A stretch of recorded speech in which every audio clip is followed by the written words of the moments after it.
Buenas tardes a todos, ¿cómo andan? Buenas tardes, profe, ¿cómo le va? Hola, profe, estamos acá, David y yo, Lino.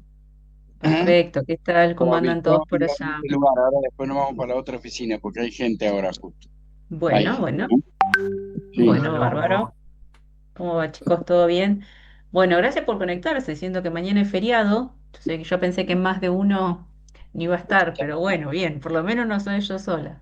Gracias, ya arrancamos bien.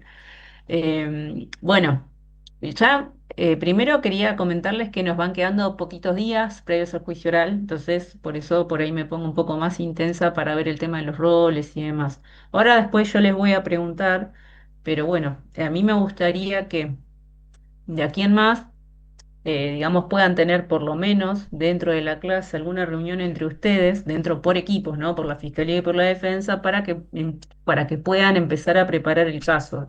Es decir, con las clases del taller, en el espacio del taller, a los efectos del día del juicio no les va a alcanzar, ¿sí? ¿Por qué? Porque vean que tenemos 9 de octubre, la semana que hoy 9 de octubre, la semana que viene, la otra, y después ya tenemos el juicio. O sea, nos quedan 3 clases, creo, si no estoy mal, ¿sí? Con lo cual, eso va a implicar por parte de ustedes que hay cosas que van a tener que empezar a trabajar. Para eso, esa es la idea de tener los grupos de WhatsApp, ¿sí? En general yo trato de no escribir los fines de semana para no molestar o no escribir fuera de horario, pero sepan que hay algunas cuestiones que van a tener que empezar a trabajar ustedes, ¿sí? Por ejemplo, si bien todavía no sé quién va a asumir el rol de testigo, sepan que, digamos, la persona que asume el rol de testigo tiene que saberse toda la declaración de ese testigo, someterse a las preguntas del examen directo de la parte que lo propone, supongamos la fiscalía, y luego contestar las preguntas de la contraparte, ¿sí? Que por supuesto esto también implica, si se quiere, una suerte de preparación, entre comillas, ¿no? De qué es lo que la fiscalía va a trabajar con ese testigo, aspectos centrales de su testimonio, ¿sí? Y por otro lado también prepararlo para el contra, saber cuáles podrían ser las posibles líneas de contra, que en general las partes se van a enterar cuando, en el momento del juicio oral. ¿Con esto qué quiere decir? Que hay cosas que ustedes van a poder ir trabajando en general, como por ejemplo, no sé, los alegatos de apertura o la definición de la teoría del caso, o más o menos cómo estructurar los alegatos de clausura, pero sepan que cuando tengan que abordar exámenes directos, ¿sí? Van a tener que trabajar en conjunto con el compañero o compañera o compañere que haga de testigo. ¿Bien? ¿Esto qué quiere decir? No ven, o sea, no estaría bueno que vengan al juicio sin haber, sin haber, por lo menos haber sido preguntado, haberle hecho un examen directo antes. ¿Por qué? Porque después en el juicio las cosas no salen como uno desea. Entonces, la idea es que todos la pasemos bien y que más o menos podamos tener por acreditado el caso del equipo, ¿sí? Entonces, vayan viendo eso como para poder trabajarlo, ¿sí? Yo sé que por ahí la virtualidad a veces nos complican algunas cosas, pero bueno, si bien la idea sería oralizar lo más que se pueda, pónganse de acuerdo entre el que pregunta y el testigo cuáles van a ser más o menos la temática general. Yo no pretendo que el testigo se sepa todo el testimonio de memoria, pero sepan que la idea sería que quien haga de testigo pueda realmente recordar el testimonio, ¿sí? También para que, digamos, porque nosotros ya lo vimos en clase, pero quienes asumen el rol de testigos acreditan, ¿sí? El examen directo de la parte que los propone, que hace a que algo más general que es la teoría del caso, ¿bien? Es decir, la persona que hace de testigo tiene que estar para el directo y para el contra. Bien, eso en líneas generales. Con lo cual van a tener que tener un trabajo en equipo en el grupo y después si quieren separadamente trabajar, bueno, no sé, Lino le tocó con David. Bueno, supongamos que Lino pregunta, tiene que hacer el interrogatorio a uno de los testigos de la fiscalía. Bueno, David se tiene que saber todo el testimonio y tiene que responder las preguntas, ¿sí? Y tienen que reunirse para charlar algunos aspectos. Lo mismo con todos los testigos, ¿sí? En el caso de que, bueno, que justo Lino y David trabajen juntos, qué sé yo, por ahí no, por ahí es David el que pregunta, lo mismo, ¿bien? Pero bueno, vayan previendo eso, ¿sí? Bueno, eh, ahora dentro del transcurso de la clase vamos a abordar cómo organizan el equipo y demás, como para no perder tiempo con eso, pero ya a esta altura tendría que estar definido, ¿sí? Bien, la clase pasada habíamos dado contrainterrogatorio de peritos y testigos expertos. A veces, recuerden que había sido una clase un poco larga, abordamos varias cuestiones. y empezamos a ver algo del caso de José Valcarce, ¿sí? Ahí mínimamente la idea es que ustedes sepan, por lo menos para distinguir en qué casos conviene contrainterrogar y en qué casos tal vez no sería necesario hacer un contraexamen, ¿sí? Simplemente para que ustedes tengan presente esto, ¿sí? La línea de trabajo es cuando yo tengo que abordar un examen directo y un contra de un testigo o un perito experto, eso va a suponer en líneas generales que ese perito testigo experto pueda bajar al llano, ¿qué es lo que quiere decir? ¿Sí? ¿Se acuerdan que el dictamen pericial tiene tres aspectos fundamentales? Puntos de pericia, conclusión y fundamentos, ¿sí? Para un jurado popular hay términos que son muy difíciles. Por ejemplo, una necropsia. Nosotros lo sabemos porque somos abogados, ¿sí? Entonces, ¿cuál fue la práctica que usted hizo? Hice una necropsia. Bueno, no alcanza solo con eso. Esto va a ser tarea del testigo y de la parte o de la contraparte, si es que quiere profundizar en eso, en que puedan explicar de qué trata esa circunstancia, ¿sí? Obviamente no pretendo que sea todo, pero sí en los aspectos medulares del caso, eso deberían poder abordarlo, sí, hacer un trabajo aparte, poder analizar qué significa cada cosa, más o menos como intentamos hacer la clase pasada. Bien. Y también me parece interesante poder abordar una cuestión, por lo menos mencionarla, ¿sí? Que tiene que ver con el perito que no llegamos a ver la clase pasada, que es no me acuerdo el nombre, creo que Figueroa, que es del caso José Valcarce, que es el perito que hace una diligencia, si se quiere, una práctica sobre un cuchillo. ¿Puede ser?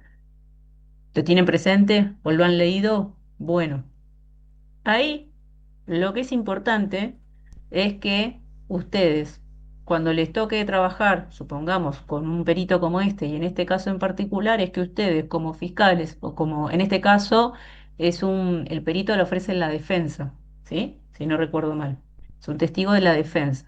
Entonces, la primera pregunta que va a tener que contestar la fiscalía, por lo menos a los efectos de pensar si va a contrainterrogar o no, es si le conviene o no hacer un interrogatorio como punto número uno, y punto número dos, cuáles son los aspectos sobre los que va a versar ese contrainterrogatorio. ¿Sí? Bien, yo no sé si ustedes lo notaron, si quieren lo conversamos, porque no creo que lleguemos a hacer la práctica, me interesa sí poder avanzar sobre otras temáticas, pero sí es importante que ustedes sepan por qué ese testigo en particular es importante. ¿Se dan cuenta por qué es importante o para ustedes es un testigo más? Los que hayan leído el caso y lo tengan presente, si lo quieren compartir, genial, los escuchamos. Y si no, bueno, yo les adelanto un poco cuál es mi visión de ese testigo en particular. De lo que recuerdan, quien quiere participar o tal vez no lo han visto. Del caso Balcarce, decís, profe. Sí,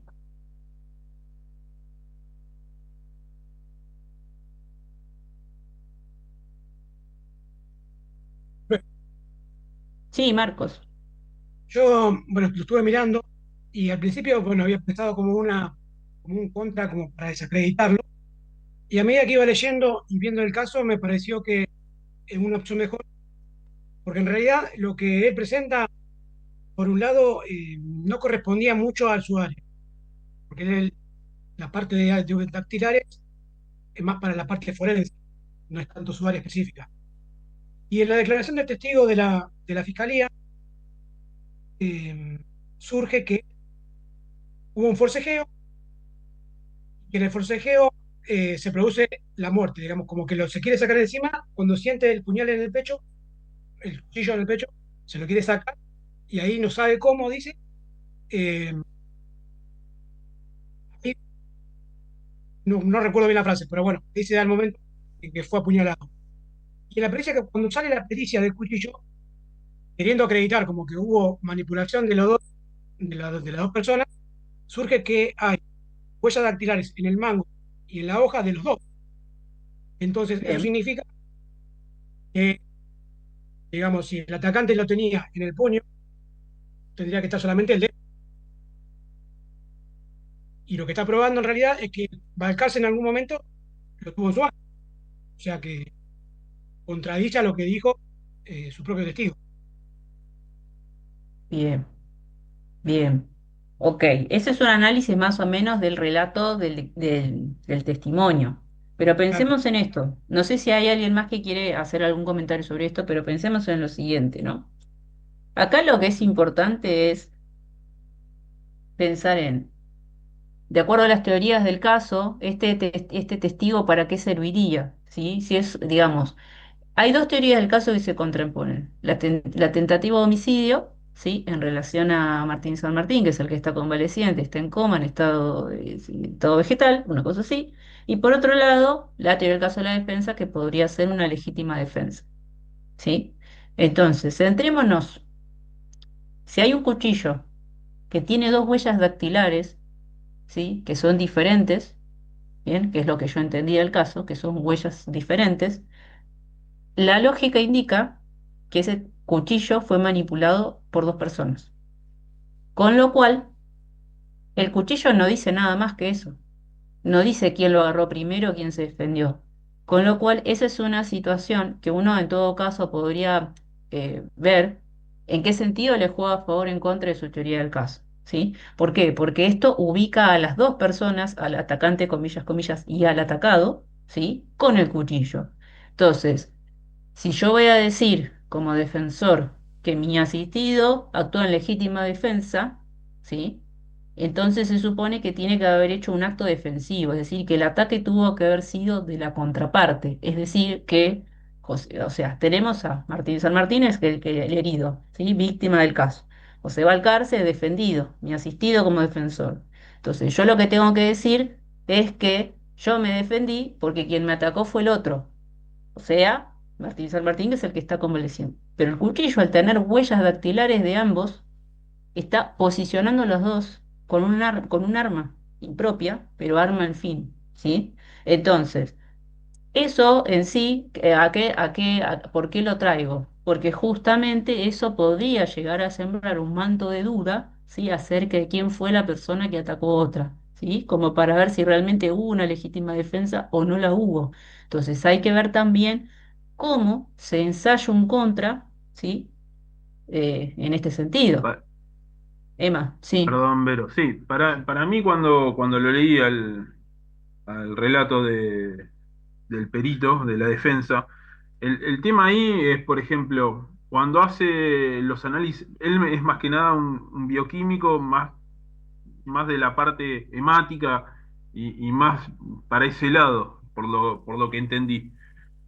Pero cuando hace análisis en la sangre, solo hace para saber si era sangre o no era sangre. No hace otros estilos de análisis, eh, no sé, un PCR para saber de quién es la sangre, no hace otra cosa. Entonces, me parece que va por ahí el desacreditar a ese profesional porque no hizo, la verdad, ciertos análisis que iban a ir más a ver si la sangre pertenecía al herido o si la sangre era de otra persona, si el cuchillo lo tomaron los dos para defenderse, pero al final se defendieron de diferente forma.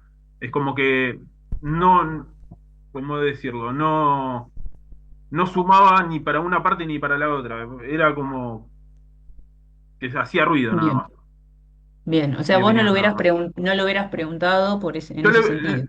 yo lo hubiese sí hecho un contra, pero para decir que lo que él pone en el proceso no suma nada, no suma ni para la defensa ni para nada, porque no identifica a un atacante, no identifica si las manchas de sangre son o no son de la víctima, no identifica, o sea, a lo sumo no, en su relato no suma ni para la defensa ni para, o sea, no suma a nadie. ¿Me entendés? Ujú. Es como un relato para rellenar el caso. Bien. Yo Entonces, lo tal hubiese vez de acuerdo a tirado, lo, sí, de acuerdo a lo que estás diciendo, no desacreditarlo en lo, ese sentido. le harías el contra igual. Le haría el contra para desacreditarlo como para decir que trajeron un testigo que no suma. Bien, bien.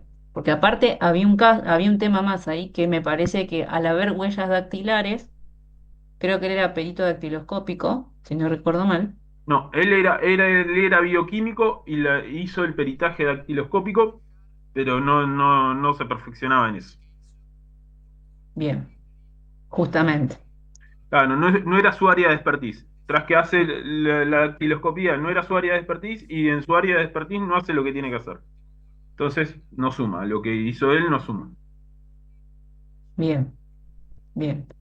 Bueno, entonces acá tenemos una línea de trabajo que iría enderezada, por ejemplo, a desacreditar esa práctica realizada. Otra cuestión que también otro dado cuenta tendría que ver con esto, ¿no? De sembrar un manto de duda en quién era el atacante, que esto hay que verlo también, porque esto va a estar relacionado también con prueba circunstancial, que si bien no es técnicamente prueba material, porque en este caso ustedes recuerdan el caso de un taxista que tenía una que no lo ofrecen como prueba, pero tienen como una, ¿cómo se dice? Una cartera de taxista, que son las largas, las que van acá abajo, ¿no? Entonces, el caso da la idea, por relatos del hijo, que solía decirlo en ese sentido, que cada vez que el padre salía iba con un cuchillo, ¿no? El padre José Balcarce. Entonces, como que también el caso era licenciado en genética, dice Fer. Claro, bien.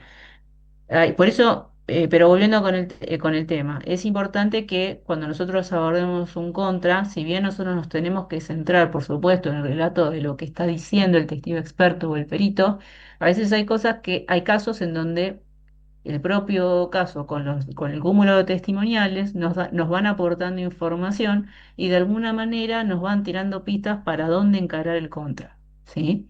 Una podría ser esta que señaló Emma, como diciendo, y trajeron un perito, pero no aportó nada. Entonces, si yo lo que quiero es decir esto mismo, que es una conclusión, que el testigo no aportó nada, la línea de trabajo, ¿cuál sería? Hacerle el contra, ¿sí? Aunque sea dos o tres preguntas, pero para desacreditarlo verdaderamente, y luego en el clausura decir por qué este testigo no acreditó absolutamente nada y que el jurado no tiene que prestarle atención a cualquier cosa que haya dicho, ¿sí? Pero digamos, vean que el testigo se muestra, digamos, como muy técnico, o por lo menos no sé si ustedes lo han visto, pero en el caso hay como algunas prácticas que aplicó, entonces vean que eh, hay que hacer como un doble análisis, ¿sí? Que eso ya lo venimos hablando. Por un lado, ver todas las credenciales que tiene el testigo, por otro lado, cuáles son las conclusiones a las que llegó y si tiene correlato, digamos, con lo que surge del caso, en definitiva, ¿sí?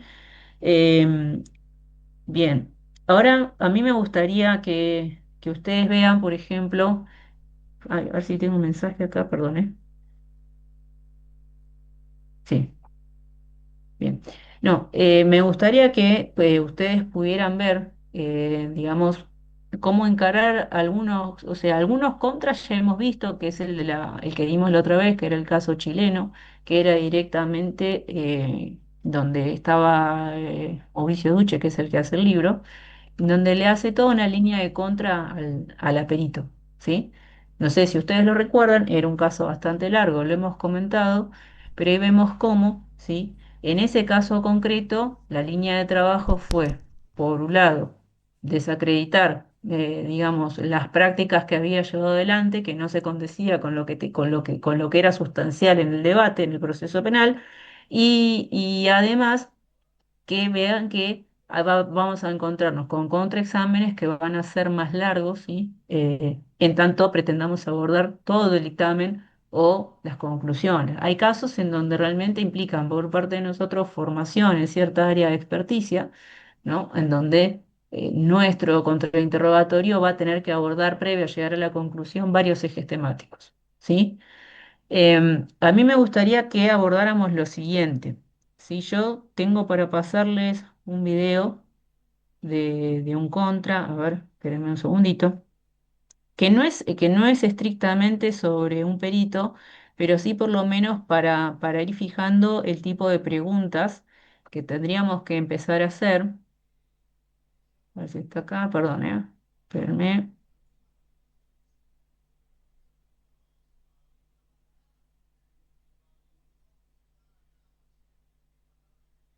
a ver,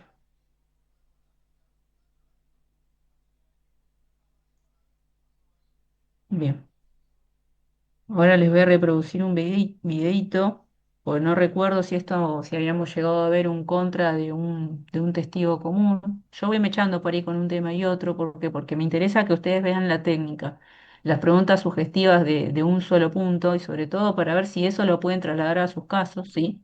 Ahora después vamos a ver el tema que sigue, que va a ser objeciones. Espérenme, que quiero ver si se los puedo compartir. Mira acá. El único tema que está en inglés, pero está la traducción abajo, ¿eh?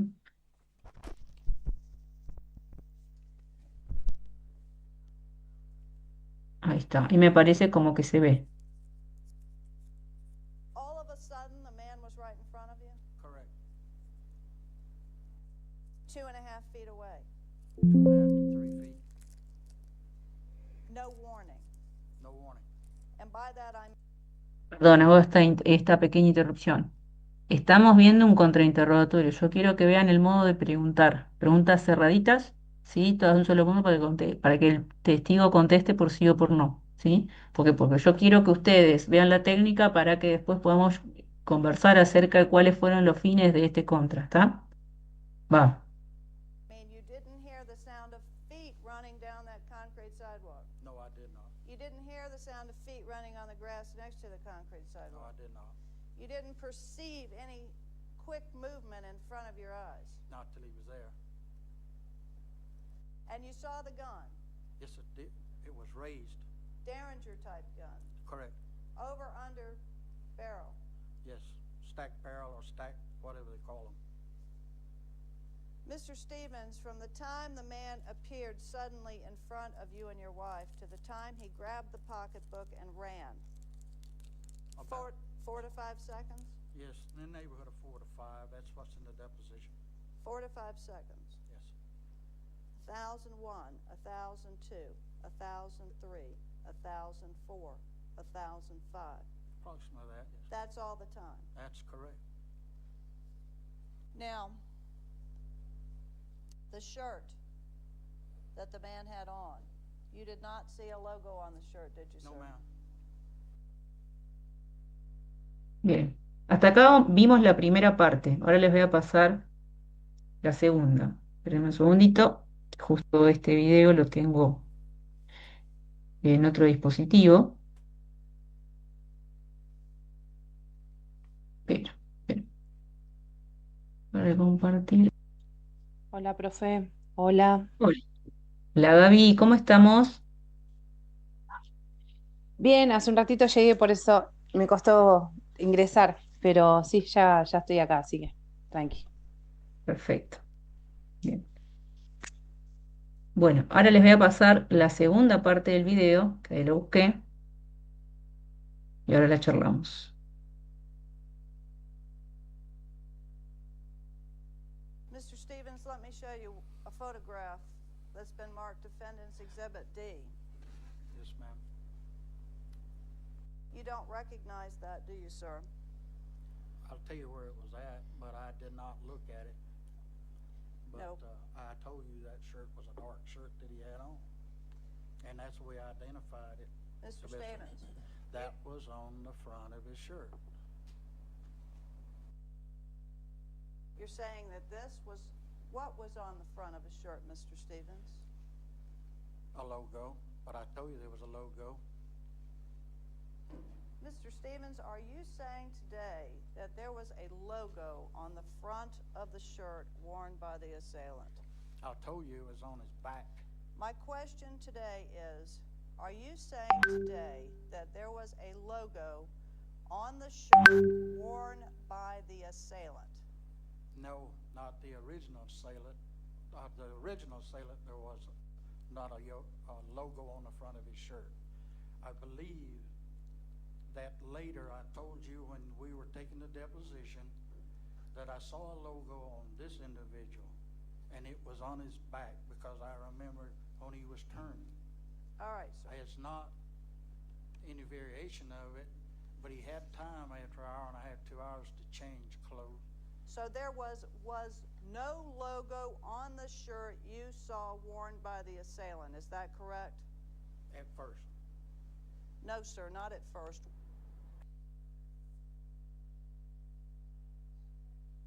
Bien. Bueno, ¿alguno entendió algo de lo que pasó acá o no? Yo creo haber entendido algo. A ver. Leer. Mm, Le hace un contraexamen sobre una persona que este hombre no había visto hasta que lo tiene enfrente. ujú.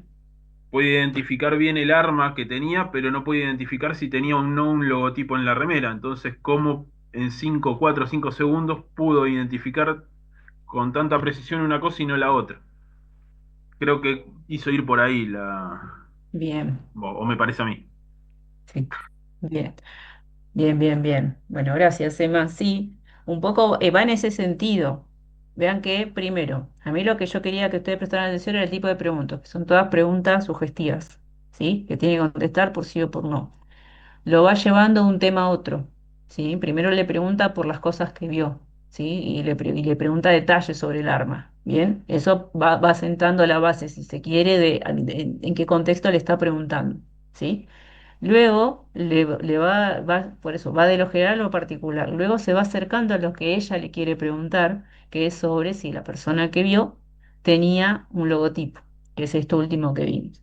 Y como que el testigo llega un momento que trastabilla y al principio le dice que no lo vio, después le dice que sí, y que cuando le muestra la remera, ¿sí? Vieron que es un logotipo muy grande, como que ahí uno empieza a dudar de la credibilidad del testigo porque, como diciendo, bueno, viste el arma pero no viste el logotipo que era re grande. Y después le empieza a preguntar acerca de si ese logotipo lo tenía delante o en la espalda. Creo que no les pasé ahí un videito, creo que no se los pasé, pero una parte en un videito en donde dice que se le había dado tiempo que en ese tuvo tiempo para cambiarse la remera, una cosa así. No sé Y si lo ahí dice acá, en el segundo video dice, sí, tuvo 2 horas como para cambiarse la remera. Tira claro. el testigo.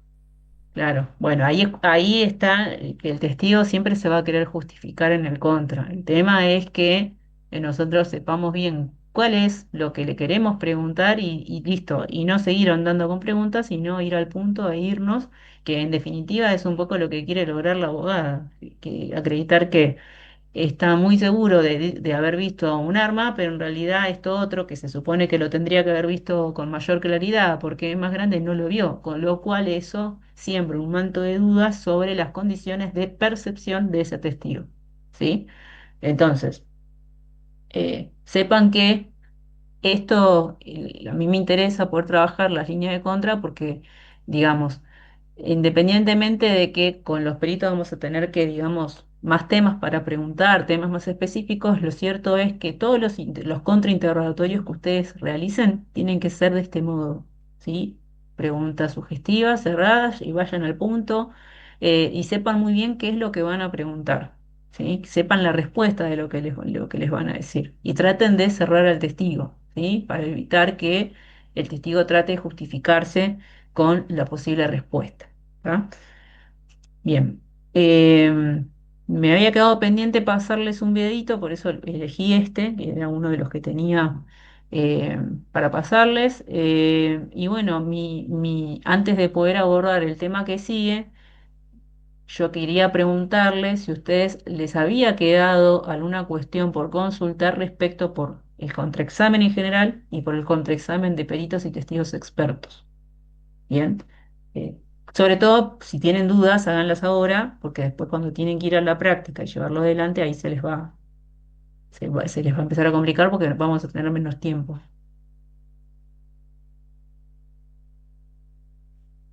¿No? ¿Ninguna pregunta? Nada. Bueno. Yo hago una Sí, pregunta técnica, una Marco, cuestión sí. técnica nada más.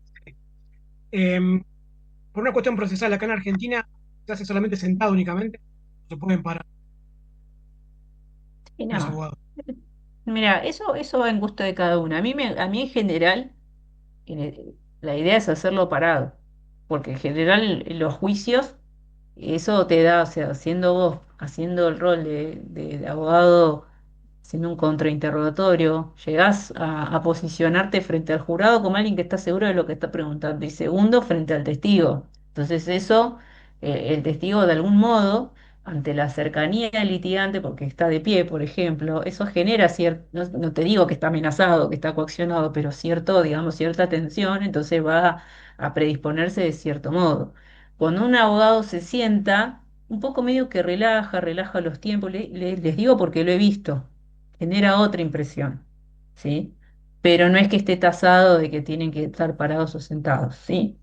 También lo que sucede es que muchas veces los juicios se realizan de acuerdo a los recursos del tribunal, ¿sí? A veces les toca, lamentablemente, y esto se los digo como una autocrítica, lamentablemente hay salas de audiencias que no están preparadas para los juicios por jurados y terminan siendo salas muy pequeñas y no tiene lugar.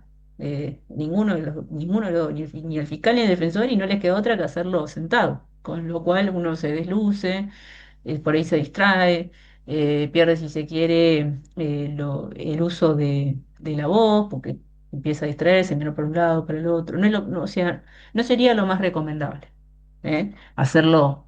hacerlo sentado, ¿sí? Pero bueno, no está tasado tampoco, he visto de todo, esa sería la respuesta. Bien, bueno, Eh, ¿alguna otra Una, pregunta, duda? sí, Roberto, profe. Sí, Hola. sí, te escucho, Roberto. De pronto, un perito puede, él hizo un dictamen. Ahora, ¿puede ampliar ese dictamen ahí en la audiencia?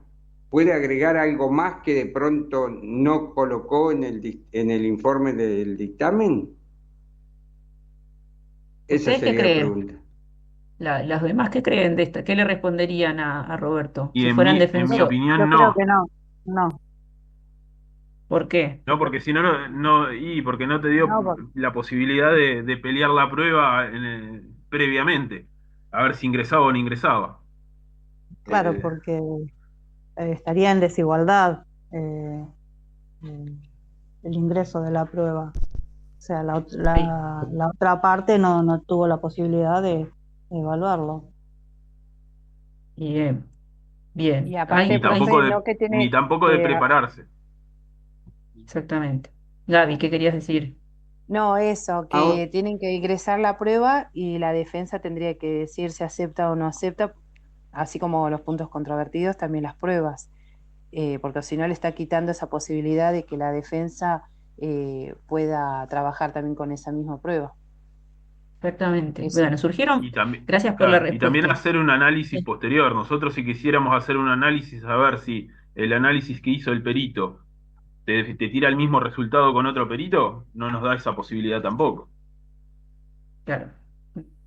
Bien, Salvo, bueno, profe, salvo que sea una prueba que todavía no se sabe el resultado, ¿no? Pero que estaba ya por ser analizado y bueno, por cuestiones técnicas el resultado de esa prueba no está llegando, que puede claro, llegar a pasar que ya llegue tarde o llegue después, ¿no? claro. Sí, que sería el caso de la prueba suplementaria, por ejemplo. Pero bueno, ahora está bien. Gracias a todos por participar y por contestar tan amenamente. Pero bueno, ¿cómo podríamos hacer profe, para darle una respuesta? Sí, Robert, para que todavía no culminé, sí, porque en realidad a mí me... Sí, la misma pregunta para el caso de un testigo que declaró de pronto todo en el proceso, está la testimonial y después en el juicio agrega cosas. ahí está. Ahora, bien, muy bien, Roberto, gracias por las dos preguntas. Vamos por la primera. En relación a la primera, si bien ya algo dijeron los compañeros, lo cierto es que, digamos, en el proceso penal, tanto como en este, como en los procesos civiles, ¿sí? Hay algo que ustedes conocen de, digamos, de haber estudiado el derecho que se llama preclusión, ¿sí? La preclusión significa que cuando una etapa ya avanzó hasta cierto estadio, no se puede retroceder a etapas ulteriores. Esa sería mi respuesta jurídica. ¿Sí? Todo lo que dijeron los compañeros es correcto, ¿sí? Pero, digamos, nosotros tenemos que pensar que para todo lo que implica un proceso penal hay tiempos procesales, modos de producción que están específicamente regulados en el código, con lo cual supongamos que un perito fue convocado para realizar determinada práctica y tiene un tiempo para eh, hacer llegar las conclusiones, ¿no? Y lo hace a través de su dictamen, ¿sí? Pueden pasar dos cosas. Mientras está vigente la instrucción, es decir, mientras todavía no se cerró la investigación y tenemos un primer dictamen pericial que alguna de las partes considera que es insuficiente, ¿sí? Porque no respondió los puntos de pericia o porque no explicó cuáles son los procedimientos que aplicó, Sí, la fiscalía o la defensa o las partes que intervengan puede pedir una aclaratoria o pueden convocar a otro experto como para poder dictaminar en el mismo sentido, ¿no? Sobre el mismo tópico, ¿sí? Pero estando vigente la instrucción. Ahora, si ya se completó la instrucción, ¿sí? El perito, ¿sí? No podría agregar otra información adicional, ¿sí? Diferente, diciendo no, porque además si aplicás estas técnicas que no las dijo antes, las está diciendo ahora, no lo podría hacer, ¿sí? Pero supongamos que te pasa eso en el juicio oral y supongamos que, yendo a la pregunta 2, vos preparaste un testigo, le haces preguntas y de la nada empieza a agregar información que no estaba previsto. Por ejemplo, es un testigo de la contraparte, mayormente nos va a pasar. Un testigo de la contraparte empieza a hablar sobre datos que antes no había dicho durante la instrucción, ¿sí? Entonces, acá tenemos perito y testigo común que hablan sobre hechos a los que no hicieron referencia antes. Bueno, vos tenés una herramienta que todavía no la vimos, pero que la vamos a ver la clase que viene, si llegamos bien con el tiempo, que tiene que ver con el uso de declaraciones previas, ¿sí?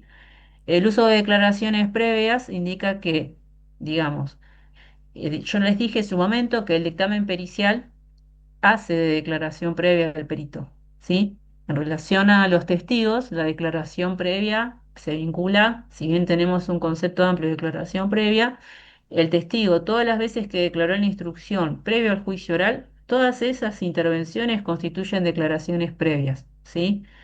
Supongamos que en el juicio oral agrega información que no dijo antes, no quiere decir que lo que dijo en el juicio no vale, porque en realidad todo indica que entre la declaración en el juicio oral y aquellas que se dieron antes, la que debe prevalecer es la del juicio oral, ¿sí? Pero vos lo que podés hacer como litigante para demostrar que toda esa información es novedosa y que la está diciendo ahora, vos ahí lo que tenés como herramienta disponible es el uso de declaraciones previas, que ya lo vamos a ver más adelante, pero que en definitiva consiste en evidenciar dentro del contexto del interrogatorio que esta persona ya declaró antes, que lo hizo en tal lugar, en tal fecha, que en esa oportunidad dijo todo lo que sabía y que ahora está diciendo otra cosa, diferente, ¿sí? O que se contradijo, por ejemplo. Después lo vamos a ver, pero es un tema que ameritaría trabajar en la clase que viene. Sepan que tenemos esta herramienta disponible como para poder controlar esa información que el testigo quiere incorporar por sí mismo, por fuera de todo tipo de control, ¿sí? Las declaraciones previas nos sirven para controlar el testigo, como control de la información. Bueno, también volviendo al video, también hay otra cosa. Uy, no sé qué es esto, no sé qué toqué. Eh, Me pareció una propaganda. No, les decía, volviendo al tema del video que les pasé, el de la abogada que estaba contraexaminando, ¿sí? También ustedes ven que en el contra, la litigante le exhibe una remera, ¿sí? Sepan que, yo se los aclaro, ustedes ya lo saben, pero sepan que, digamos, para yo poder preguntarle sobre prueba material, esa prueba tiene que haber sido incorporada antes. Se supone que, por eso se los aclaro, se supone que esa remera con ese logotipo ya fue incorporado antes por el testigo correspondiente y ahora la litigante, como esa prueba se incorporó, puede preguntarle por eso, ¿sí? Pero no es que la saca de la galera. Eso se los aclaro, si bien ya lo vimos, como para no, digamos que todos estemos en la misma sintonía, ¿sí? Bueno. Entonces, siendo que no hay más preguntas en relación a este tema, sí me parece importante poder abordar una cuestión que se vincula con el uso de una herramienta que solemos ver mayormente en los juicios orales y que tiene que ver con el uso de objeciones. ¿Sí? A ver si lo puedo compartir. Sí, ya me aparece. Bueno, ahora lo que les estoy exhibiendo es un PowerPoint.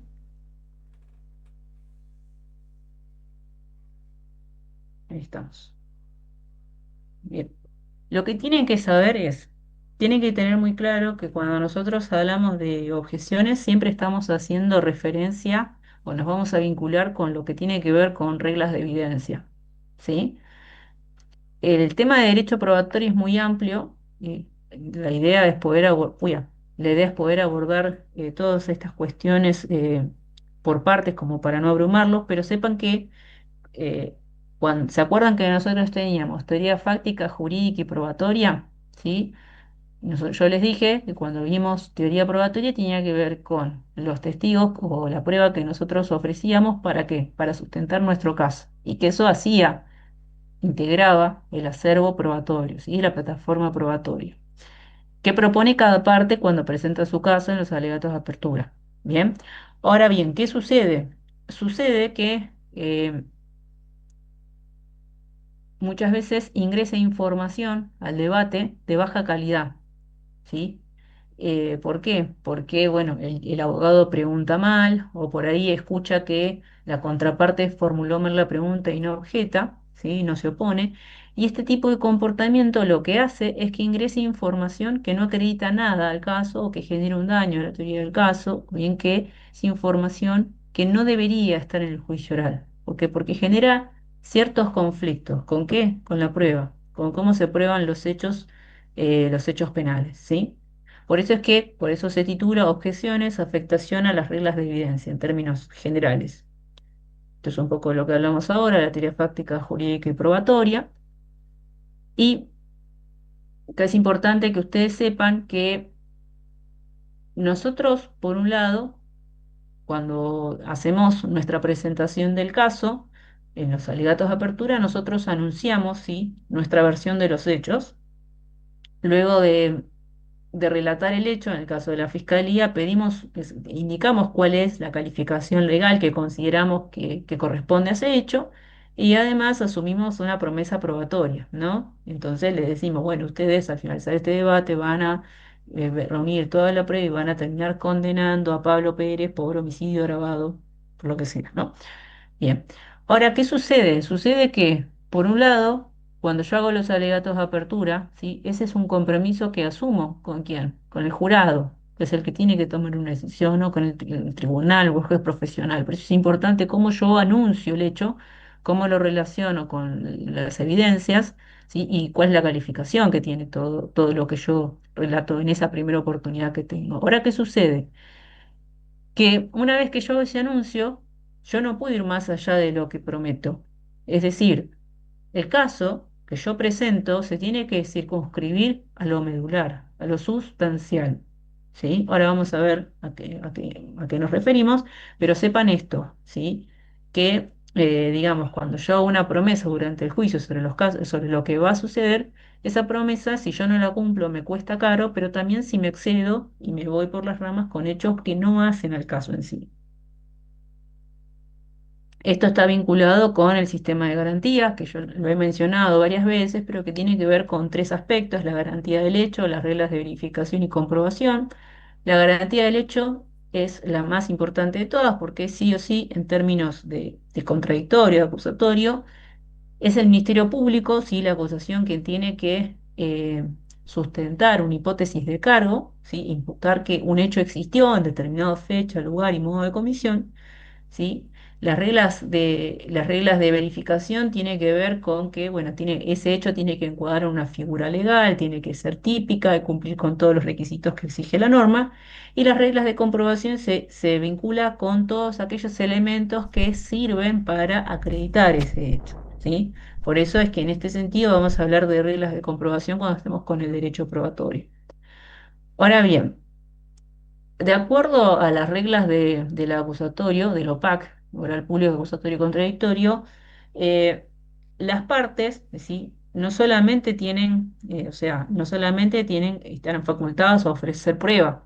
La fiscalía, por supuesto, con mayor rigor, y la defensa puede ofrecer prueba si lo desea. Supongamos que tiene una teoría del caso negativa, no ofrece prueba, pero se encarga de hacer toda una línea de contraexamen de los testigos de la contraparte, ¿sí? Bien, pero ¿qué sucede?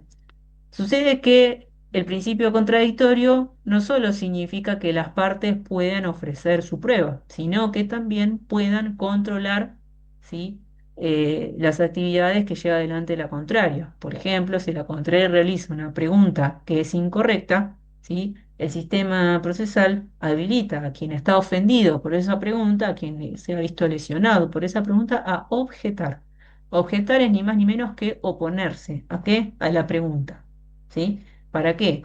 Cuando yo digo la palabra objeción, cuando un litigante dice la palabra objeción, lo que está diciendo es que esa pregunta que se acaba de formular, ¿sí? No puede ser respondida porque hay un obstáculo, ¿sí? Ese obstáculo va a ser ¿cuál? La motivación de la objeción que ahora lo vamos a ver. Bueno, cuando hablamos del objetivo de las objeciones, esto tiene que ver un poco con lo que les vengo mencionando, que tiene que ver con esto. Las objeciones lo que buscan es evitar que ingrese información de mala calidad, ¿sí? Y esta información de mala calidad puede ingresar, ¿sí? Tanto en el examen directo como en los contras. Y lo que buscan ni más ni menos las objeciones es asegurar el juego justo de las partes, ¿sí? Que obviamente esto algo surgió, también tiene que ver con la igualdad de armas, que tanto la fiscalía, la defensa y todas las partes que intervengan puedan, ¿sí? Oponerse al tipo de preguntas para poder controlar el ingreso de prueba al debate. ¿Por qué? Esto se relaciona también con algo anterior que yo les mencioné y se vincula con esto, que todo lo que ingresa al debate puede ser valorado. Entonces, si yo no me opongo a determinada pregunta, esa información que contesta el testigo se va a incorporar al debate y es una información de baja calidad que no aporta nada al hecho y que encima puede llegar a dañar mi caso, con lo cual la objeción es una buena herramienta para poder aplicar al juicio oral. Ahora bien, cuando los litigantes toman la decisión de objetar, tienen que saber que si van a formular la objeción, sí o sí la pregunta que se está formulando les tiene que generar algún daño a su teoría del caso, ¿sí? Tiene que generar un daño. O sea, no tiene ningún sentido la oposición por la oposición misma, porque si no hay un perjuicio propiamente dicho, lo único que uno consigue es poner de mal humor al juez ante tantas objeciones y sobre todo que el jurado no sepa a qué es lo que le tiene que prestar atención, ¿sí? Esto no le prestan atención. Veamos esto ahora. Tiene que ver con cómo se formulan las objeciones, ¿sí? Las objeciones tienen un formato de formalizado, ¿sí? El Profe, código perdón. nuestro, sí, perdón, no sé Una quién. pregunta, por ejemplo, si una persona hace muchas objeciones y no la justifica, etcétera, ¿tiene algún tipo de sanción o algo más allá de la molestia del juez? No, por ahí uno lo que uno podría pensar es, no hay una objeción para el abogado que objeta, digamos.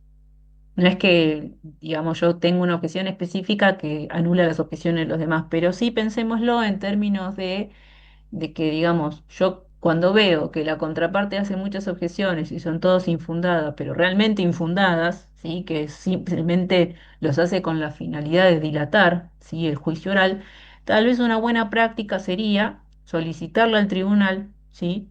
Que, digamos, trate de controlar estas objeciones que está formulando la parte porque claramente son dilatorias. Pero, es decir, tiene que ser claramente dilatoria la objeción. Es, por ejemplo, que el testigo no llegue a decir dos palabras y ya está objetando, por ejemplo. O que todavía el abogado no terminó de formular la pregunta y ya lo objeta, ¿sí? Y así todo el tiempo. Entonces, digamos, una cuestión que por ahí uno lo podría abordar desde la óptica de la ética profesional, por ejemplo, entre los abogados particulares, es decir, bueno, la idea es que haya buena fe. Entonces, ¿cuándo se rompa la buena fe? Y bueno, cuando una de las partes está todo el tiempo objetando para incomodar a la contraparte, ¿sí? Pero obviamente eso también va a depender también de la resolución del juez del momento y la justificación de uno para decir, bueno, mirá, la contraparte está objetando y lo hace con fines claramente dilatorios. Y ahí, bueno, el juez va a tener que tomar algún temperamento. Pero eso es todo lo que puedo aportarte. Es decir, no hay una objeción para el que objeta, así indiscriminadamente, ¿no? Pero hay casos que se han dado. Es más, incluso yo no sé si corresponde o no, pero ha pasado también que me ha pasado en un juicio oral que es así, teníamos fiscal, defensa y particular unificado. Bueno, el particular y ya la defensa ya se había opuesto a varias objeciones, habían objeciones cruzadas, hasta ahí todo bien, pero llegó un momento en que el particular unificado empezó a objetar todo, todo, todo, todo, todo. No dejaba terminar de formular la pregunta y ya objetaba. Entonces llegó un momento en que el propio juez, de oficio, sin pedido de ninguna de las partes, le dijo, a ver, hizo un cuarto intermedio, llamó a las partes y le dijo, evitemos las objeciones, si son dilatorias, o sea, porque ya estaba harto, ya no quería saber más nada, y ahí hubo una dirección por parte del tribunal en donde ante esta situación dio una indicación precisa a las partes. Pero era un caso muy grosso de realmente eran dilatorias las objeciones, ¿sí? Pero bueno, eso es todo lo que puedo darte, todo lo que puedo decirte en torno a eso, ¿sí? Esa ha sido mi experiencia en ese punto. Sigamos. Profe, eh, Roberto, sí. ahora, ahora de pronto hay abogados que saben emplear bien las objeciones, de pronto justamente para interrumpir o poner capaz nervioso a, Claro, a quien se está interrogando. Se lo claro. usa eso también. ¿Sí? Sabiéndolo emplear bien, ¿no? Claro, sí, sí, es que claramente hay algunos que ya está, con tal de desestabilizar al otro, objetan y listo. Bueno, eso sí es advertido por el tribunal, que realmente el juez profesional, quiere decir el director del debate, puede llegar a, digamos, a mandar alguna directiva, bajar alguna directiva como para cortar con esas objeciones en tanto en cuanto no tengan fundamento de ser, ¿sí? Ahora vamos a ver cuándo una objeción tiene fundamento o no, pero vamos avanzando un poquito más. Em, las objeciones tienen un formato desformalizado, si bien en general lo correcto sería decir la palabra objeción y fundamentar y explicar cuál es el motivo, ¿sí? No necesariamente sucede. Por ejemplo, si yo quiero objetar porque la pregunta ya se hizo, ¿sí? Y lo voy a objetar por repetitiva, yo tendría que formularlo del siguiente modo: objeción repetitiva, es decir, objeción, que significa que estoy interponiendo la objeción ante la pregunta y en una palabra o dos, depende de lo que yo esté, cuál sea el motivo de la objeción, digo repetitiva, o sea, fundamento brevemente por qué estoy objetando, ¿sí? Eso no todos están muy cancheros con eso, se los digo. A veces he visto también que por ahí los abogados dicen objeción y listo, el juez le da traslado enseguida sin pedir explicaciones de por qué objeta, ¿sí? O también he visto que por ahí se hace la objeción, se da la motivación de la objeción, pero no se le da traslado a la contraria de esa objeción, con la posibilidad de defender la pregunta, ¿sí? Eso también lo he visto y a veces hay, bueno, o sea, no todas las direcciones de audiencia son iguales. Audiencias en donde el juez escucha la palabra objeción y el fundamento breve de la parte y ya está, y con eso resuelve, y hay otros que, sin embargo, le dan traslado de esa objeción a la contraparte para que se expida y luego ahí recién toma una decisión. Bien. Por ejemplo, algo muy típico que suele llegar a pasar, porque a veces en la vorágine del juicio uno a veces pierde la noción de cuando ya estamos varios días litigando, y dice, bueno, objeción repetitiva, ¿no? Y supongamos que le estoy objetando a un abogado que está en uso del contraexamen. ¿Sí? Y mi primera objeción es esa, objeción repetitiva, y en realidad esa es una objeción que estaría mal formulada. Ahora la vamos a ver bien, pero ¿qué pasa? Que en el contra nosotros necesariamente vamos a volver sobre algunos temas para empezar a preguntarle, ¿sí? Entonces, claramente es importante que nosotros podamos justificar por qué estamos preguntando de ese modo. Supongamos que la contraparte, nosotros estamos en el contrainterrogatorio, hacemos una pregunta y la contraparte nos dice objeción repetitiva. La idea es de quien está haciendo la pregunta es defender su pregunta. No, su señoría no es repetitiva, este es el contexto del contraexamen y esta es la pregunta sobre la que yo quiero abordar y va a tratar sobre esta temática, ¿sí?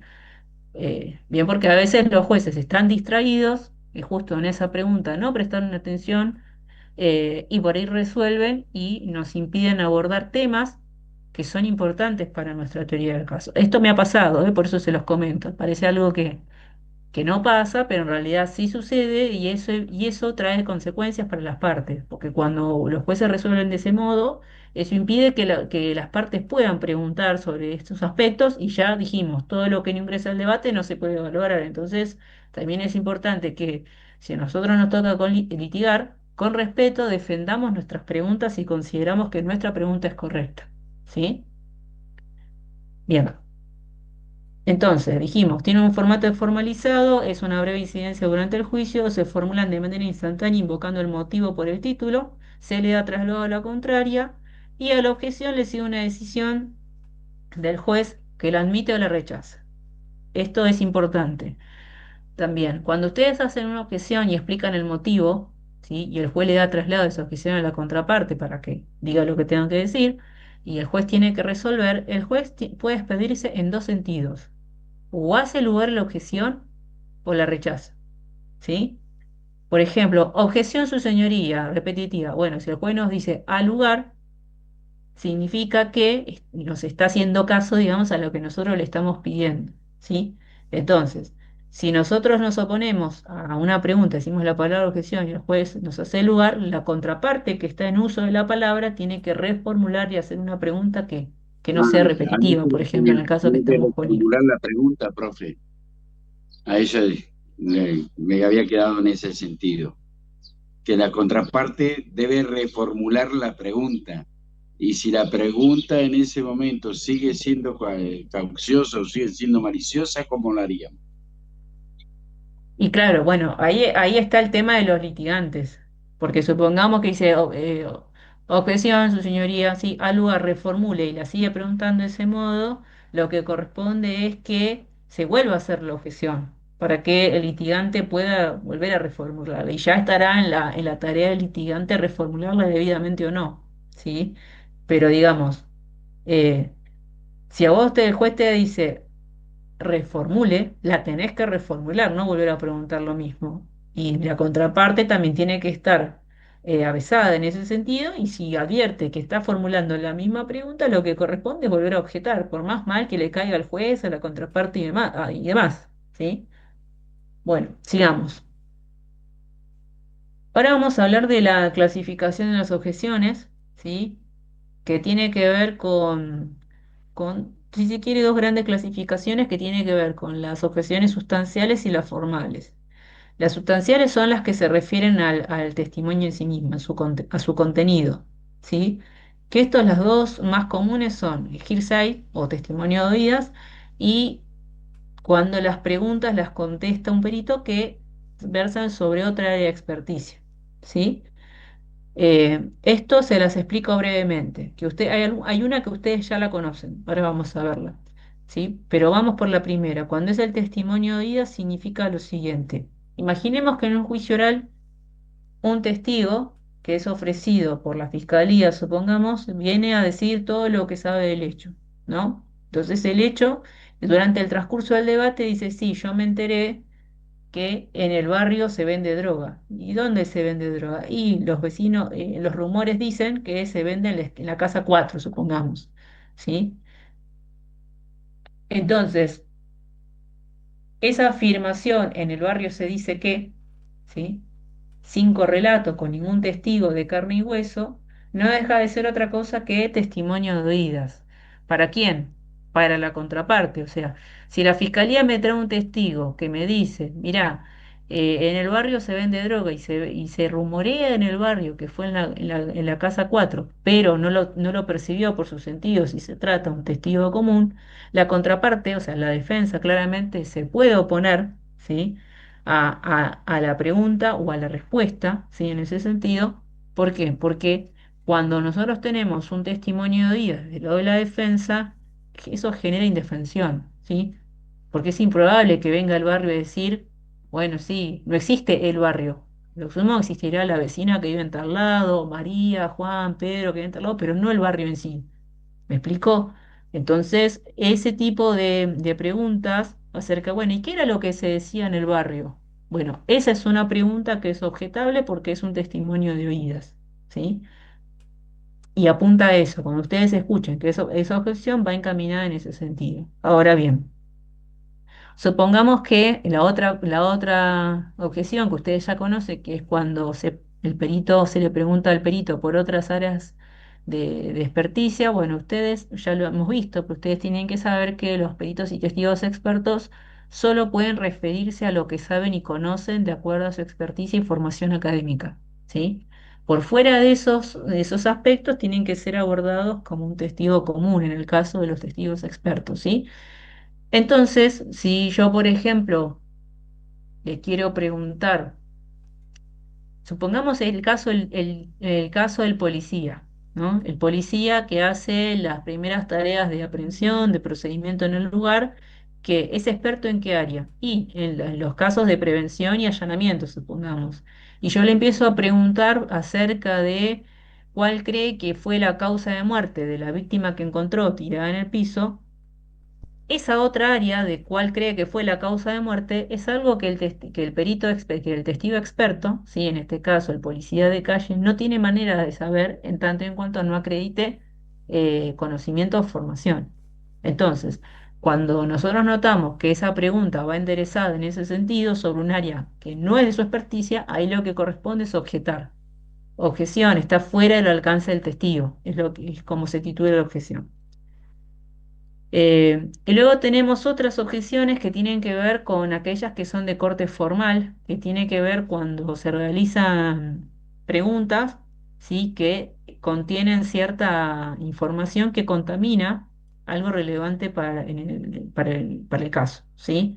Por ejemplo, cuando nosotros, esto tiene que ver con el modo en que preguntamos, es decir, cuando hacemos una pregunta ambigua, repetitiva, compuesta o sugestiva, eh, la, la ambigua es bueno, ustedes saben que la ambigua es cuando una palabra tiene más de dos significados. Entonces, si yo hago una pregunta, pero esa pregunta amerita, digamos, es rara en cuanto la formulo, porque la estoy preguntando y tiene más de un sentido y yo no especifico en qué sentido lo estoy preguntando, bueno, tal vez es una pregunta objetable, ¿sí? Entonces, lo que corresponde es que la contraparte objete esa pregunta.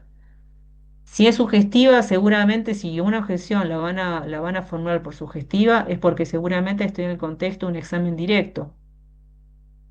Si la objeción es por repetitiva, es porque la pregunta ya se formuló y ahora se está queriendo volver a preguntar sobre lo mismo, ¿sí? Ustedes recuerden que la repetitiva mayormente la vamos a encontrar en el examen directo y no tanto en el contra, ¿sí? Después vamos a ver que tenemos objeciones por compuestas, que esto un poco ya lo habíamos tratado, pero que tiene que ver con aquellas preguntas que contienen más de una afirmación, que en realidad contiene dos preguntas, que el motivo por objetar es porque formular preguntas de modo compuesta puede llegar a confundir al testigo, ¿sí? A mí me parece importante que ustedes sepan que vamos a recapitular. En el examen directo, ustedes saben que son todas preguntas abiertas, donde el testigo tiene protagonismo, y en el contra son todas preguntas cerradas o de un solo punto, ¿sí? Hay algunas que se van a dar mayormente en el examen directo y hay otras que se pueden dar indistintamente en cualquiera de los dos, ¿sí? Ahora vamos a ver una clasificación de objeciones. Bueno, la ambigua ya se la mencioné, es aquella que puede interpretarse en más de un sentido. La argumentativa es aquella que tiene consideraciones sobre los hechos que no buscan una respuesta. Esto por ahí se ve más claro en algún video y demás, pero pues, ustedes no sé si recuerdan el video que les pasé la clase pasada, que era el médico este que era el director del hospital, que era presentado por la fiscalía, y la fiscalía le dice: ¿usted dónde trabaja? ¿O qué libro publicó? Una cosa así, le dice: yo publiqué tal libro y trabajo, yo publiqué tal libro y hace 8 años que soy director de un psiquiátrico, una cosa así. Bueno. La siguiente pregunta, que en realidad no es pregunta, la hace el fiscal y dice: ah, bueno, sus credenciales hablan por usted mismo, una cosa así dice. Bueno, esa afirmación que hace el fiscal es objetable, porque no es una pregunta, sino que lo que busca es argumentar, es hacer una valoración. Y el abogado no está en condiciones de hacer una valoración en ese momento. El momento de valorar la prueba o los dichos del testigo son los alegatos de clausura, ¿sí? Ese sería un claro ejemplo de objeción por pregunta argumentativa, ¿sí? Luego tenemos la objeción de pregunta repetitiva, que es cuando ya se respondió, ¿sí? Una determinada consigna y se insiste sobre la pregunta, ¿sí? ¿Esto por qué? ¿Por qué se admite este tipo de objeciones? Porque el tema es así: si yo le pregunto: señor testigo, ¿de qué color era el auto? De color rojo. Bueno, le sigo preguntando sobre otras cosas. Bueno, señor testigo, ¿me puede decir de qué color era el auto rojo? Sigo preguntando, perdón, y le vuelvo a preguntar: ¿y de qué color era el auto? Y le pregunto 3 veces lo mismo. ¿Qué va a suceder? ¿Por qué es objetable esta pregunta? Porque muchas veces los testigos, en un momento determinado, cuando son preguntados varias veces por lo mismo, empiezan a dudar de sus propios dichos. Entonces eso puede llevar a que se desdigan. Entonces, si yo te pregunto, por ejemplo, no sé, Lino, te digo, hoy, no sé, ¿fuiste al taller? Sí. Ah, pero ¿estás seguro que fuiste al taller? Sí. Pues te pregunto otra cosa y digo, ¿pero estás seguro que fuiste al taller con fulano? Entonces, todas esas preguntas lo que buscan en definitiva es volver sobre aspectos que el testigo ya dijo. Bien, entonces, lo ideal sería que este tipo de preguntas no se den. ¿Cómo evitamos esas preguntas? Objeción repetitiva. ¿Sí? Es Ahora cuando bien, está sobrecargando una pregunta, profe. ¿cómo ¿No no sería escuché, Lino? eso? ¿No está sobrecargando una pregunta cuando varias veces repetitivamente Claro, le dice del color y no le y está poniendo sí, información que de repente no está en el expediente? Porque no, por no, ahí el color era rojo y a la vez tenían líneas azules. claro, bueno. ¿Me explico o no? Bueno, pero ahí tiene sentido preguntarme una vez, supongamos, pero bueno, ahí porque la finalidad es otra. Bueno, ¿de qué color era el auto? Rojo. ¿De qué era rojo? Entonces llega un momento en que si vos notás que hay una contradicción, ¿sí? Ahora dice que es rojo, pero antes dijo que era verde, bueno, ahí tenés también el uso de la declaración previa para confrontarlo. O sea, no te va a alcanzar, o sea, la objeción repetitiva le va a servir a la contraparte para que quien formula la pregunta no la pueda hacer. Pero si vos te justificás diciendo, bueno, yo vuelvo a preguntar porque advierto que hay una contradicción, ¿sí?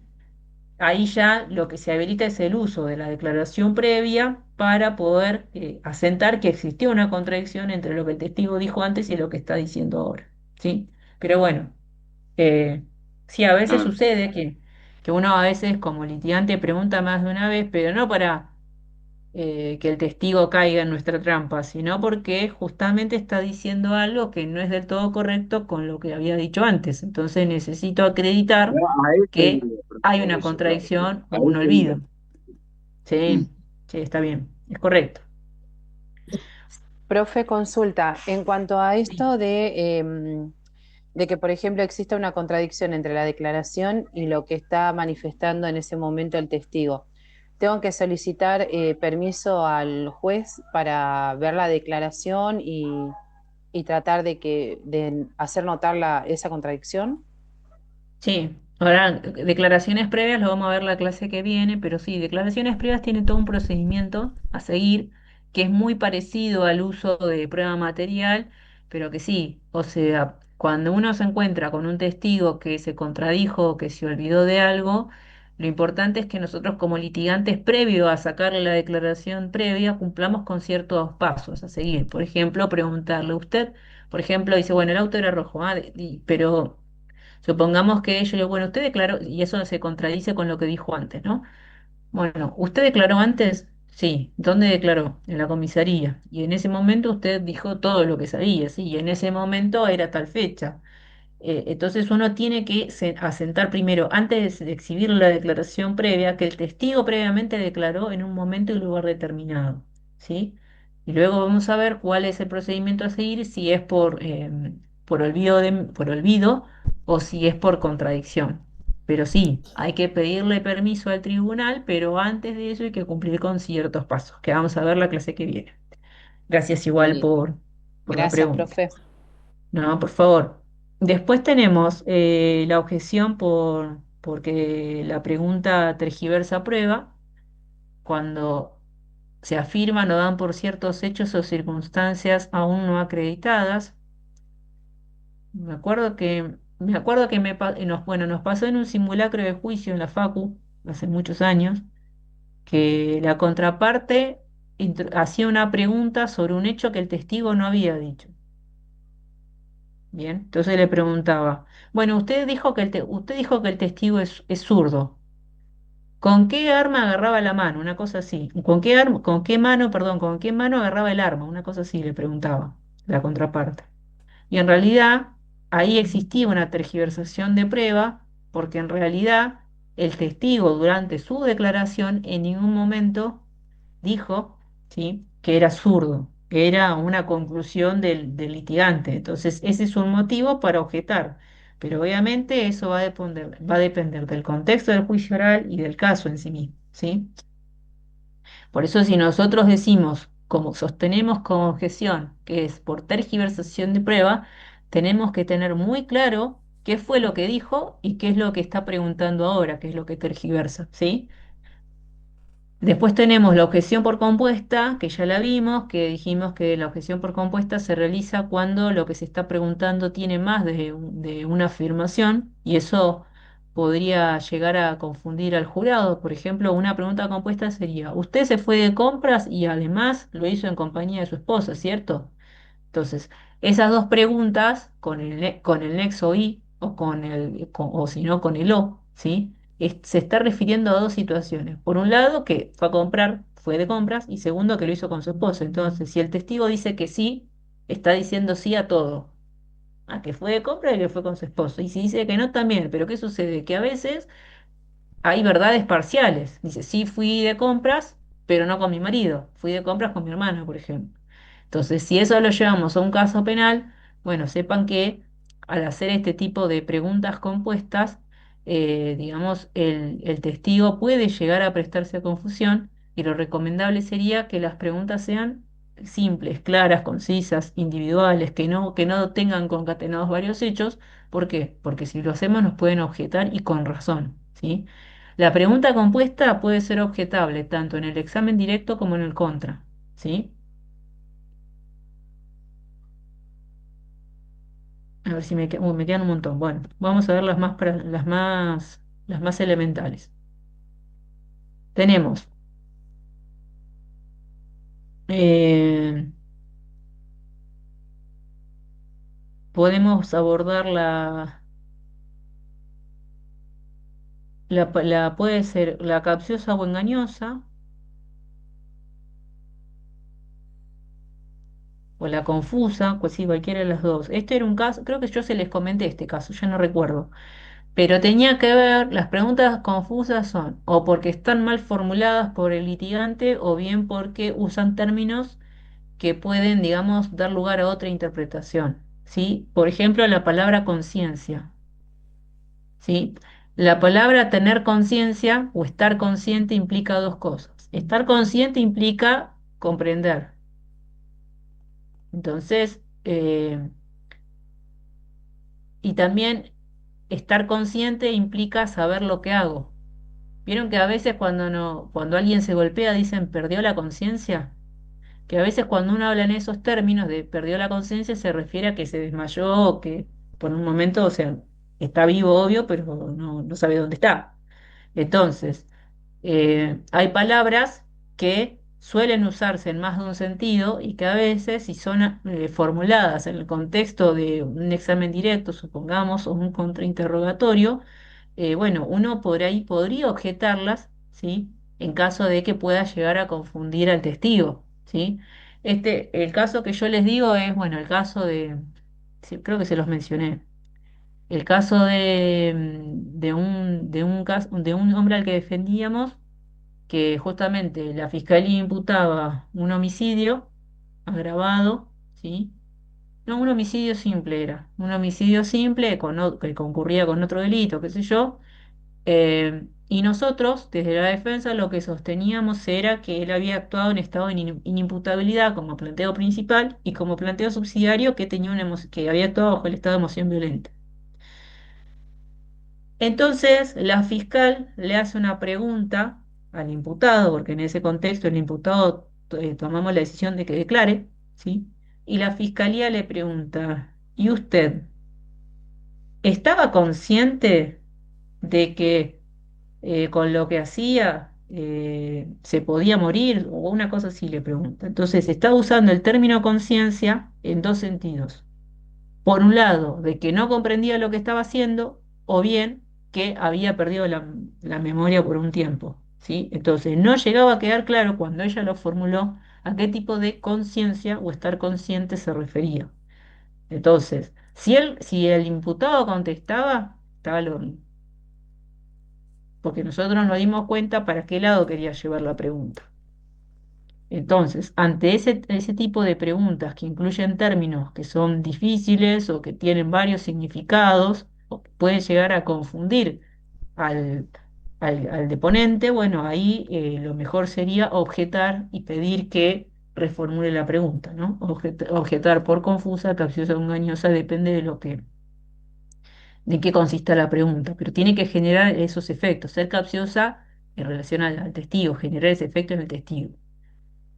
Después tenemos las objeciones por superabundancia o sobreabundante, que, por ejemplo, supongamos que el hecho ya está probado de varias maneras. Vinieron los testigos y dijeron que en el momento del hecho habían 10 autos estacionados en la puerta.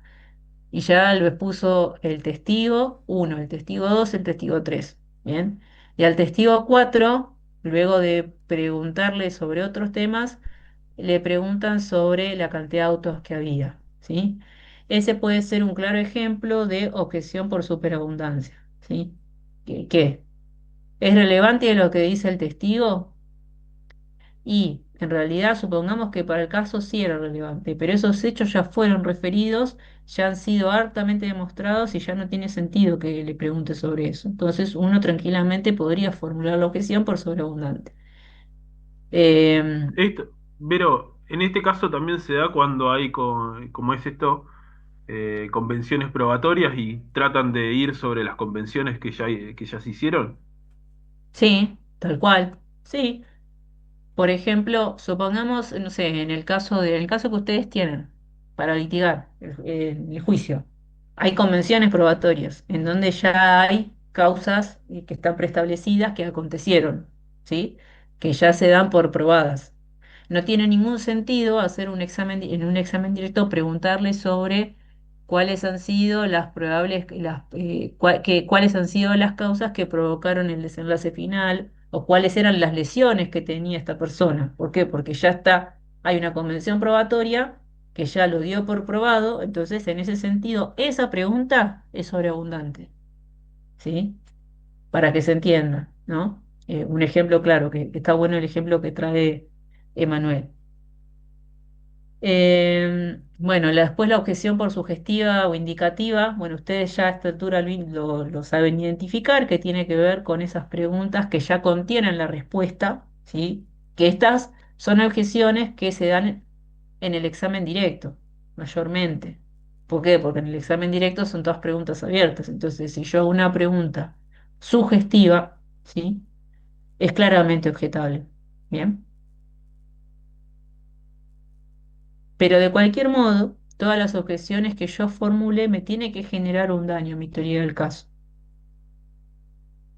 Por ejemplo, a veces, ¿qué sucede? Que cuando nosotros estamos en la parte de acreditación de los testigos del examen directo, a veces los litigantes, en vez de preguntar abierto, le preguntan sugestivamente. Por ejemplo, le dice, bueno, ¿usted cómo se llama? Pregunta abierta. María Pérez. Bien. ¿Y usted vive en calle 10 entre 44 y 45?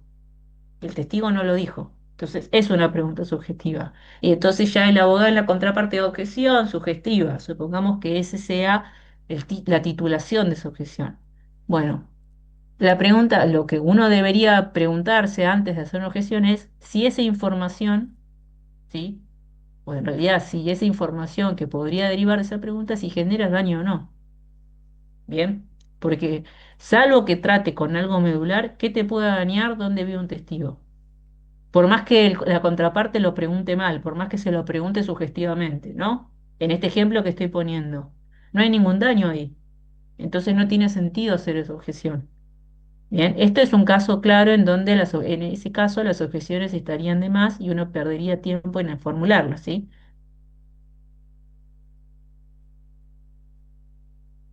Bien, y me faltan estas, voy a tratar estas dos y ya hacemos un breve recreo que tiene que ver con esto. Vamos a tratar la objeción de privilegio, que tiene distintos nombres. Este es un nombre que tiene, pero está vinculado con lo siguiente. Se relaciona con nuestro derecho constitucional, ¿sí? Ustedes saben que en relación al imputado, ¿qué va a suceder en un juicio oral? Que muchas veces van los familiares del imputado a declarar, ¿sí? ¿Pueden hacerlo a su favor? Claramente que sí. ¿sí? Pero no pueden declarar en contra, salvo los supuestos que establece el código. Bien, entonces,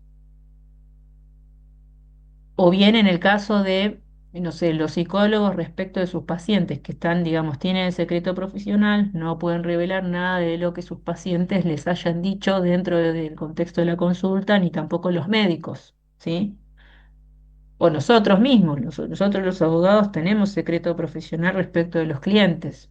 Bien, entonces, supongamos que tenemos esta situación, ¿no? Donde alguien que por imperativo constitucional no puede declarar sobre algunos aspectos es convocado a juicio y se le hace la pregunta sobre algún aspecto. Por ejemplo, em, supongamos que se convoca a juicio oral a un pariente directo, ¿sí? A un hijo, ¿sí? De un imputado o imputada. ¿Para qué? Para que hable, comillas, comillas, mal del padre o madre, ¿sí? Bueno, y que tenga que ver con el caso. Bueno, nuestro diseño constitucional ha privilegiado la institución familiar sobre la justicia. Entonces, no obliga a los familiares directos a declarar en contra del imputado, imputada y demás, ¿sí? Entonces, ¿va a poder venir al juicio? Sí, va a poder venir al juicio ese testigo, pero solo para hablar a favor, ¿sí? Entonces, si la contraparte, ¿no? Le quiere preguntar a ese familiar quiero preguntarte ahora sobre ¿conoces si tu papá usó antes de alguien? Así bien directa, en el contra. Y no se da ninguno de los supuestos del código, el testigo, ¿sí? No podría contestar esa pregunta. Y tiene que haber una objeción en ese sentido, ¿sí? Tiene que haber una objeción en ese sentido. Lo mismo si, por ejemplo, estamos hablando de una psicóloga que es convocada para hablar sobre las características personales de quien durante muchos años fue su paciente de modo voluntario, ¿no? Alguien que va a sesiones de psicoterapia, se atiende con su psicóloga y de golpe y porrazo yo, Verónica, me veo involucrada en un hecho criminal y convocan a mi psicóloga para que hable de mí, sobre mi personalidad y demás. ¿Puede hacerlo? Me imputan a mí de homicidio, por ejemplo. Llaman a mi psicóloga para que hable sobre mis características de personal.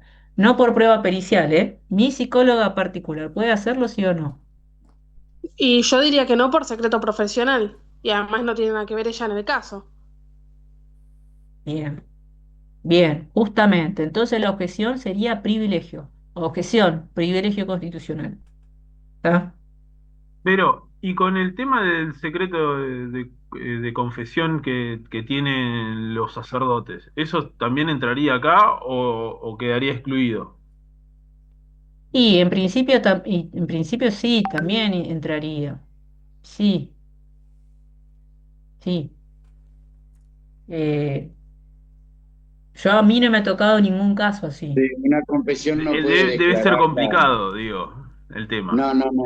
Según el código dentro del canon religioso, un sacerdote no puede declarar sobre una confesión. Claro. Te lo digo por experiencia propia, ¿no? ¿Mm? No puedes declarar ante ningún tribunal, a menos que Claro. lo habilite su El pro- santidad, ah, el propio Padre, Santo Padre. ¿Eh? bien. Ahora tenemos otra, que es la del perjuicio indebido. Bien, acá me gustaría charlar con ustedes una cuestión que por ahí ahora está empezando a tener cierta regulación. No sé si ustedes vieron hace poco, salió un fallo de casación, no tengo los autos ahora bien presentes, por ahí si los consigo después se lo paso, en donde justamente hay algunas cuestiones en donde ahora la justicia le está empezando a interesar, ¿sí? Que tiene que ver, por ejemplo, con los antecedentes de una persona en un juicio oral.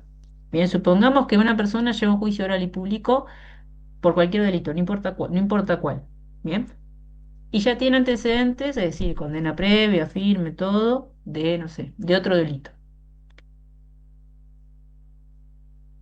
Que no se vinculan para nada con este caso que se va a resolver en el juicio oral, pero que una de las partes decide traerlo. Bueno, un claro ejemplo de eso sería, creo que también teníamos un caso, creo que también se los comenté, que tiene que ver con esto. Si yo, por ejemplo, el hecho que tengo que dilucidar en el juicio oral es un homicidio, yo tengo que probar de la parte fiscal que existió una muerte, que ese hecho es atribuible a un tercero, ¿sí? Y que se hizo con dolo, un homicidio simple. ¿Sí? Todo eso tengo que acreditar. La defensa, por su parte, puede alegar cualquier tipo de defensa, ¿sí? Es decir, duda razonable, alguna cuestión de causa de justificaciones de culpabilidad, ¿sí? Pero además, la fiscalía quiere indagar sobre que esta persona que mató a otro, ¿sí? Que está como imputado, antes ya ha tenido hechos criminales, como por ejemplo que tuvo muchas causas abiertas antes, algunas causas con sentencia también penal, sin declaración de reincidencia, por ejemplo, y quiere eso usarlo en contra del imputado de este juicio. Bien, bueno, hacer ese tipo de preguntas tratando de evidenciar que el sujeto que está imputado ahora antes ha tenido una conducta, si se quiere, prohibida con la ley, ¿sí? Eso generaría un perjuicio indebido y eso habilita una objeción, ¿sí? Entonces, en ese caso, lo que yo tengo que articular como litigante es objeción, perjuicio indebido. Y tengo que demostrar, o por lo menos explicitar, por qué esa pregunta no se puede formular en este caso concreto. En el caso que le estoy poniendo es claro, es un homicidio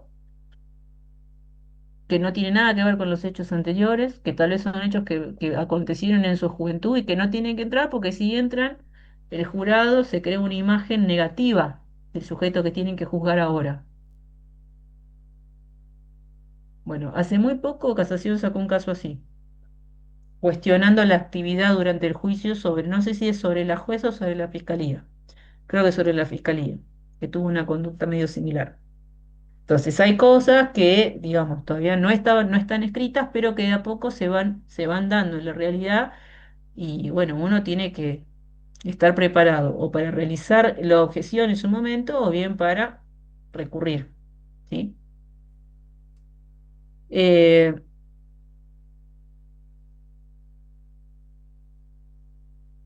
un caso de perjuicio indebido, claro, también, que esto sí lo tenemos regulado, es el caso de los hechos que involucran violencia de género, ¿sí? Que en realidad no lo llaman de ese modo, pero supongamos, una chica es encontrada, no sé, una chica lo usan sexualmente, ¿no? La usan sexualmente y en el contexto del debate la defensa quiere hacer preguntas en relación a la vida pasada de la víctima, su vida sexual, su modo de relacionarse, su modo de vestir y demás. Esas preguntas son objetables, porque en realidad lo que buscan es que el jurado se cree una imagen de esa persona, en este caso de la víctima, para inclinar su decisión en algún sentido. Esas preguntas en torno a las mujeres que son víctimas de violencia de género están prohibidas y hace poco también, hará cosa de 2 años, un poco más, la Suprema Corte sacó toda una regla de buenas prácticas en los juicios orales cuando se trata de casos de violencia de género. O sea, hay preguntas que no se le puede hacer a la víctima. ¿Cuántos novios tuvo? La ropa que usaba, si le dijo que no, si se resistió. Bien. Hay algunas cuestiones que están avanzando sobre los casos. Entonces, ustedes van a saber que este perjuicio indebido, esta objeción de perjuicio indebido, es algo que puede llegar a resultar de utilidad, ¿sí? Para evitar que ingrese información de mala calidad. Bueno, hasta acá llegaríamos con la clase expositiva. Perdón que se me hizo tan largo, no sé por qué. Pero bueno, objeciones es algo que si ustedes pueden usar correctamente, les va a servir para evitar que ingrese información mala, ¿sí? Que los pueda perjudicar. El tema es que ustedes tienen que tener presente que las objeciones son rápidas. Hay que, cuando uno escucha una pregunta que no es correcta, objeción su señoría sugestiva, objeción repetitiva, objeción compuesta.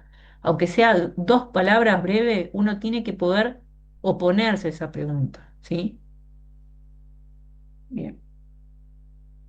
Marcos Cañete dice, ¿alguna bibliografía recomendada sobre esto? Marcos, si estás en el grupo de WhatsApp, yo creo que les he compartido el libro de Baitelman y Duche, que siempre trata las objeciones, si no también les puedo pasar otro, el manual de Leticia Lorenzo, ¿sí? Como para que ustedes puedan consultar.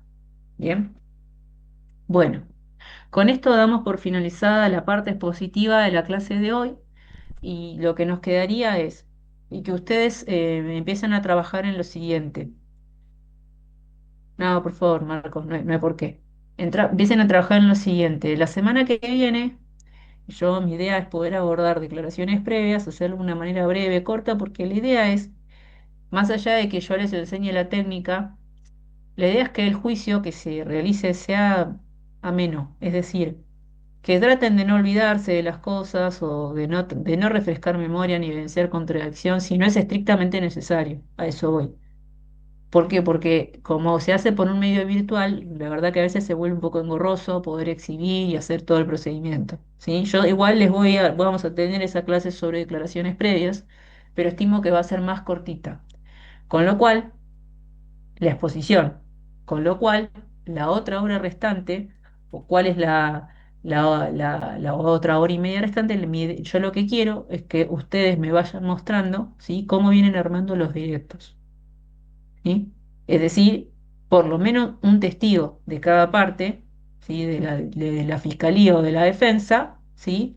Cómo es que los van armando. La idea sería armar dos salas, cada equipo con la fiscalía, el equipo de la defensa, ¿sí? No es que lo exhiban entre todos, no, por ahí me expresé mal. Cada equipo, fiscalía, defensa, si tienen todos los exámenes directos hechos, mejor, así los puedo ver y asesorarlos en lo que pueda, ¿sí? Y traten de formular las preguntas de modo abierto, ¿bien? Siempre de modo abierto, estamos en un examen directo. Y la idea es empezar a ver también los contras. Por ahí lo que podríamos hacer es, a mí me parece que lo más difíciles van a ser los contraexámenes. Entonces, siempre es difícil que coincidamos todos en la misma clase, con lo cual lo conveniente sería abordar un examen directo y un contra por parte, ¿sí? Fiscalía y defensa. Cosa de que sobre esas prácticas puedan acomodar las técnicas que van a realizar. El que quieran, el testigo que quieran, no hay problema, pero tratemos de avanzar sobre esos aspectos, ¿sí? Eh, Sobre todo, si tienen incorporación de prueba material y quieren mostrármelo como lo harían, pueden también trabajarlo y lo vemos, ¿sí? Pero ya a mí me preocupa porque nos quedan poquitas clases. eh, Y bueno, quisiera por lo menos darles, no sé, algún tipo de ayuda o una orientación, ¿sí? Bueno, hasta acá llegamos con objeciones. Voy a ver si les consigo algún videito para ver, cortito. Eh, y lo que sí me gustaría es, ahora en estos minutos que tenemos, es, por un lado, que nosotros podamos saber de antemano si ya está integrado en los equipos. A mí ya me avisaron algunas chicas que se bajaron. Pero bueno, por lo menos para yo saber a quién va a estar la semana que viene, quién va a hacer tal cosa y sobre todo quiénes van a estar los definitivos para el juicio oral. Me preocupa que no tengamos los roles todavía. Perdón que esté intensa, pero es fin de semana y sé que después no Profe, me van a dar bola. profe, en Fiscalía estábamos organizándonos eso, Los que roles, teníamos, sí, nos dividimos algunos roles entre compañeros. Falta compañeros que tienen que confirmar o tienen que terminar de responder, pero ya más o menos los roles tenemos distribuido quién va a ser el alegato de apertura y algunos bueno, testigos, quienes van a trabajar con los directos. bueno. Fiscalía. Yo voy anotando así más o menos me va quedando. La apertura, ¿quién lo haría? Yo. Jorge. ¿Quién? Ah, Jorge. Ah, Jorge. Eh, Sí. Te digo más o menos cómo lo tenemos armado por ahora. Porque nos falta algunos El- compañeros. Me parece que en algunos casos vamos a tener que hacer, algunos vamos a tener que hacer dos, Bueno, por ejemplo, yo que hago el de apertura, el alegato de apertura, capaz que me toque hacer algún otro porque son bastantes. Por ejemplo, bien, bueno, Jorge Varela, testigo de fiscalía, lo va a hacer Alejandro Santillán. El examen ¿el directo a Jorge, directo? ¿eh? ¿El No, directo o de el testigo? testigo. Yo te digo, Ah, perdón. Jorge Varela, testigo de fiscalía, Alejandro Santillán. Sí, Examen directo a Jorge Varela, Leila Guido. Pedro Bess, perfecto. el testigo de fiscalía, lo va a hacer Lino Godoy. Examen directo a Pedro Bess, lo va a hacer, justo me lo pasó ahora cuando empezábamos la clase, así que ya te digo quién es. Bueno, Selena Zambrano. Ahí lo anoto porque si no me voy a quedar. bien. Después falta uno más. Mariana Tapia, la testigo va a ser Gabriela González. Y el examen directo a Gabriela lo va a hacer Rodríguez Álvarez. Y lo que me están faltando son los contraexamen, porque lo tengo a Nahuel Naimán como imputado, que es, ahí ese lo hace la defensa, y el contraexamen de fiscalía, todavía me falta definirlo. Me falta también a Mulfen Liwen, que es testigo de la defensa, el contraexamen de fiscalía, y Diana Ramírez, testigo de la defensa, que me falta también el contraexamen de fiscalía. Ah, no, y bueno, y el alegato de clausura lo tiene Roberto Florencio, que no sé el apellido. Jorge, Sí. Jorge, acá está diciendo David que él quiere hacer el contraexamen del El testigo testigo del casero. del casero. Para. El contraexamen. Roberto Florencio, soy Rodríguez Álvarez. Ah, Rodríguez. Ah, ok. Que Roberto. vos harías el clausura. ¿Alegato de clausura? Sí. Roberto. Roberto. Perfecto. Bueno, entonces, Roberto. bien. Entonces a los fiscales les falta solamente los contras. Asignar contra. Sí. Bien. Bueno, Porque, bien. perdón, Lino, pero Mariana se había anotado, perdón, Gabriela González ya se había anotado para, a ver, Tapia. Para ser. Claro, Gabriela González es el que le hace testigo de fiscalía. El examen directo lo hace Rodríguez Álvarez.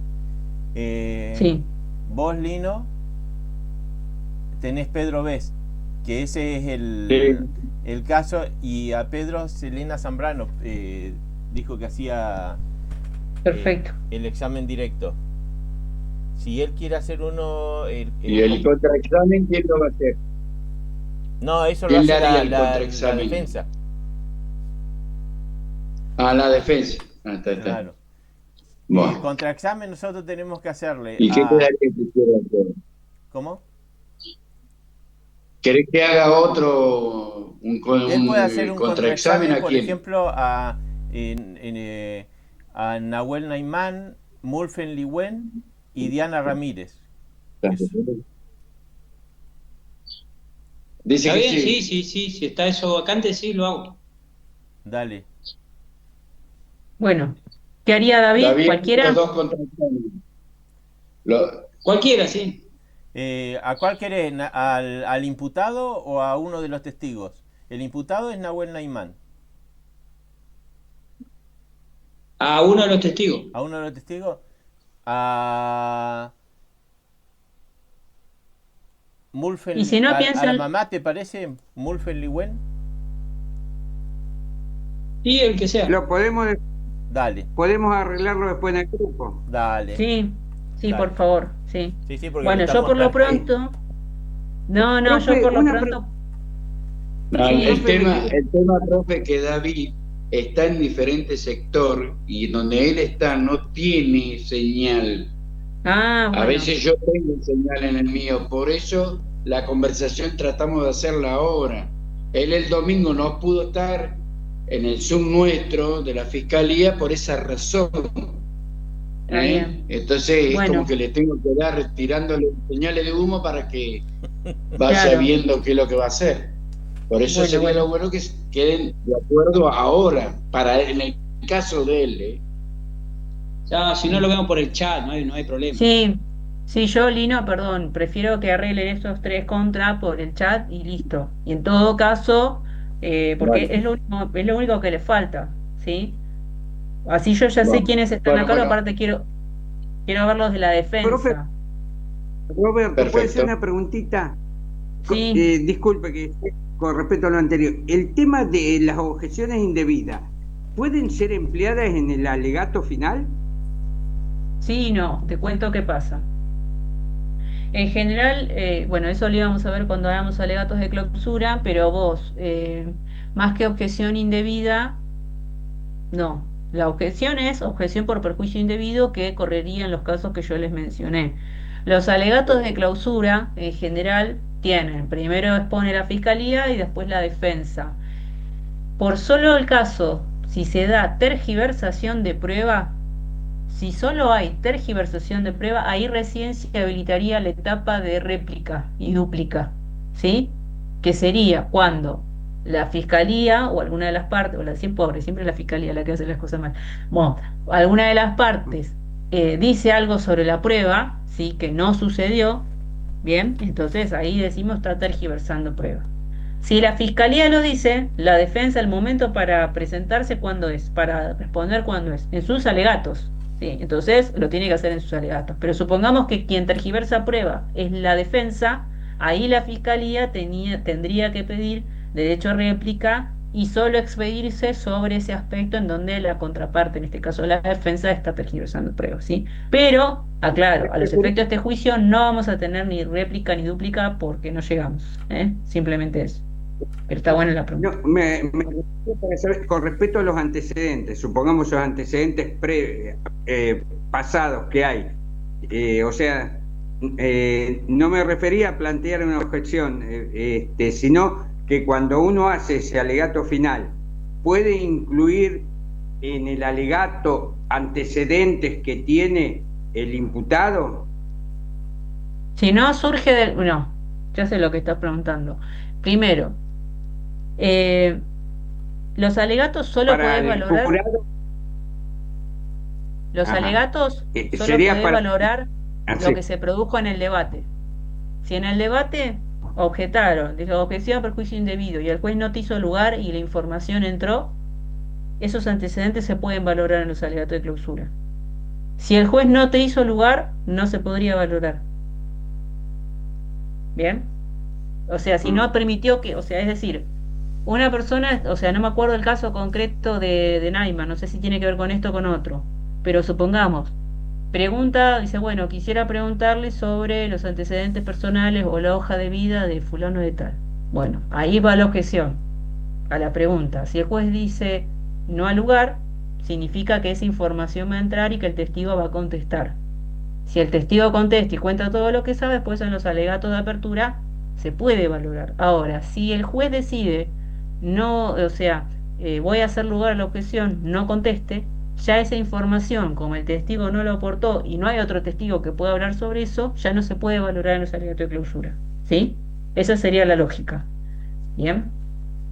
Yo pensé que te referías a objetar Claro. los alegatos. Pero bueno. Bueno, perdón, No, Roberto. ya aparece. Sí, gracias. Sí, perdón que te corte. No, está bien, está bien. Nos queda poquito tiempo con la defensa No, te entiendo. Bien, bueno, de la Gracias. defensa, no, por favor, no sé si está Zulema, Emma o alguno que quiera hablar, que ya sepa o no profe. saber nada. No sabemos nada, Bueno. recién este fin de semana vamos a hacer un Zoom para definir, porque En realidad, me gustaría que nos digas si del grupo nuestro se bajó alguien, porque no hay mucho movimiento en el grupo. Está Cañete y después hay otra chica que no recuerdo. Después hay una compañera que también tuvo un familiar, que no se pudo conectar, eso que la agreguemos igual. Claro, bueno, hubo una, no, mira, te digo, la única que se bajó, que me escribió que se bajó, yo te digo, es Valentina, que no sé si estaba en la defensa o en la fiscalía. La fiscalía estaba Valentina, por ejemplo. Valentina. Después tengo, bueno, Selene lo mismo, que estaba en la fiscalía, que no se iba a poder conectar, pero que iba a estar. Y Belu Ventoso, que calculó que era la chica que tenía problemita de ese personal y por eso no se podía conectar ahora, pero que sí le interesaba. Hola, profes, yo igual no me bajo del proyecto, lo que pasa es que estoy pasando un momento muy difícil personal, o sea, no puedo parar de llorar, entonces la verdad es que hoy no pude participar, pero estuve escuchando todo, pero no me bajo del proyecto, yo espero ya reincorporarme a la facultad la semana que viene y después continuar. Sí, tranquila María Belén, no hay problema. Sí, yo o sea, esto tiene que ser un espacio en donde ustedes se sientan cómodos, puedan participar y sobre todo puedan adquirir herramientas y súper entendible todo, ¿sí? Nada que justificar, ¿eh? Gracias María Belén. Bueno, profe, nosotros el fin de semana tenemos ganado un Zoom y ahí definiremos qué rol va a tener. Bueno, o sea que ahora no me pueden decir quién asume el rol de apertura, nada, no tiene nada armado. No, ¿nos podrías decir no se cómo quedó conformado el nada. grupo? ¿Cómo? Si nos podrías decir los nombres de cómo queda conformado el grupo de la defensa. Mirá, de los que tengo, ya te digo, porque esto lo confirmamos la semana pasada, yo tenía a Zulema, Fer González, que Fer participa siempre, lo tengo visto. Bueno, vos, Marcos, María Belén Ventoso, que habló recién, Emanuel y Melina, que Melina no sé si está, no la he visto ahora. No, Melina no está, no sé qué pasó. Y César, ¿vos en cuál estabas? Perdón, César, capaz que te saqué algún grupo. ¿Estabas en dónde? Ay, no se escucha. Fiscalía, dice. ¿Ah, la fiscalía? Sí, estoy en fiscalía, había comentado que estuve con unos parciales, estuve muy ocupado, pero ahora estoy un poquito más liberado, así que ya estoy para ponerme con todo eso. Bueno, listo, perfecto. Igual está conectada Brenda también, que Brenda no sé si quedó en algún grupo. Sí, o si está profe, yo sigo trabajando en defensa, no me fui, no me bajé. Sí. Perdón, sí, no, porque yo noté, viste, y dije, capaz que me olvidé de alguien, Brenda. Bueno, entonces No, vuelvo a yo decir. sigo. Vuelvo a decir, defensa, Brenda, Zulema, Fer González, Marcos Cañete, María Belén, Emanuel, y hasta ahí llegamos. 1, 2, 3, 4, 6 tengo anotados. 2, 3. ¿Flavia no estaba en el grupo también de defensa? Flavia, sí, pero no la veo conectada. Porque ella me pidió que tenía unos problemitas, me dijo la otra vez, y me pidió que si yo podía grabar las clases y subirlas, que le dije que sí, que la iba a estar subiendo, para que... ¿Flavia Costa? ¿La que estuvo el año pasado? Sí, que estuvo, que casualmente el año pasado estuvimos en el mismo grupo, este año se fue al grupo de... sigue en el grupo de defensa. Yo traicioné al grupo de... Bueno, entonces Flavia sigue estando en el grupo de Yo la para defensa. hacer de la contra me pasé a la defensa. Claro, Emanuel, me fui porque Emanuel dije, bueno, voy a ir con Emanuel, y Emanuel se me fue para el otro lado. No, es que yo los quería separar, así había la revancha. No me acuerdo del año pasado, ya me olvidé quién ganó el año pasado, ya no me acuerdo. Ganó Fiscalía el año pasado. Fiscalía, ¿no? Ahí está. Usaron un sistema poco ortodoxo. Marcos dice, somos 7 en defensa, entonces sí. Vuelvo a repetir. Brenda, Zulema, Fer González, Marcos Cañete, María Belén Ventoso, Emanuel y Flavia. Igual vayan conectándose, arreglen entre ustedes, porfa, así pueden avanzar, ¿sí?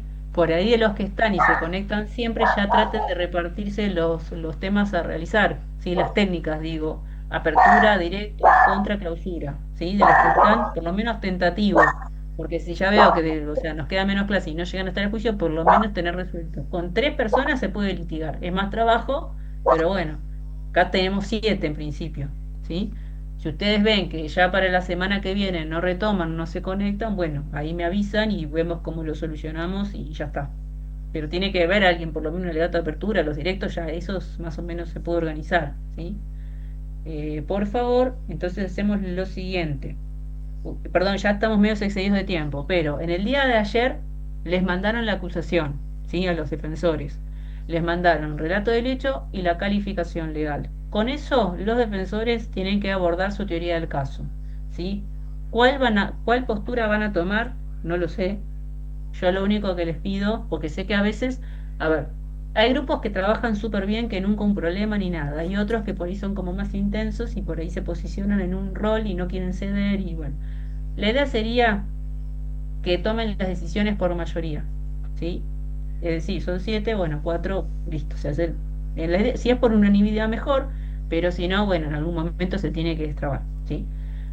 Esto en función a las teorías del caso, que no sé cuál van a plantear, hay varias, siéntanse libres para ustedes plantear las cosas, pero obviamente charlen entre ustedes, no sé, pongan algún método de votación interno, por ejemplo, vamos por esta teoría del caso A o B, bueno, y voten, y ahí conforme eso decídanse.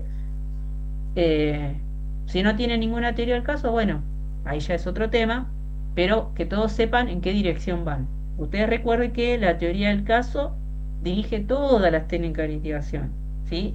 Ustedes ya tienen claro que la acusación ya les mandó lesiones gravísimas, creo, si no recuerdo mal, con las agravantes correspondientes. Bueno, esa va a ser la línea de trabajo de la Fiscalía. Conforme a eso, ustedes tienen que elaborar una teoría del caso, suya, que no se la tienen que decir a la Fiscalía hasta el momento del juicio oral público, ¿tá? Por eso me interesa también juntarme con ustedes para poder orientarlos, ver qué áreas pueden abordar y demás, ¿sí? Para que nadie la pase mal. Eso más que nada.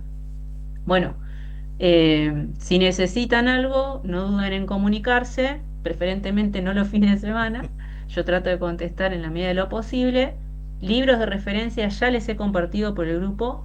Y bueno, me faltaría mandarles el power de ahora de objeciones, así ustedes ya lo tienen completito. Y bueno, la semana que viene entonces, sepan que la idea sería abordar el uso de declaraciones previas muy cortito, y ya después tener un espacio de práctica, ¿está? Ya con el caso leído, ya nos olvidamos de Balcarce y vamos con el caso leído de ustedes, Nahuel Neumann. ¿Bien? ¿Listo? Perfecto, listo. Nos estamos viendo, que Dios la bendiga. Chao. No, por favor. Nos vemos, Vero. Profe, gracias por todo. Por todo. Buen fin de Muy buen fin de todos. Chao, chao.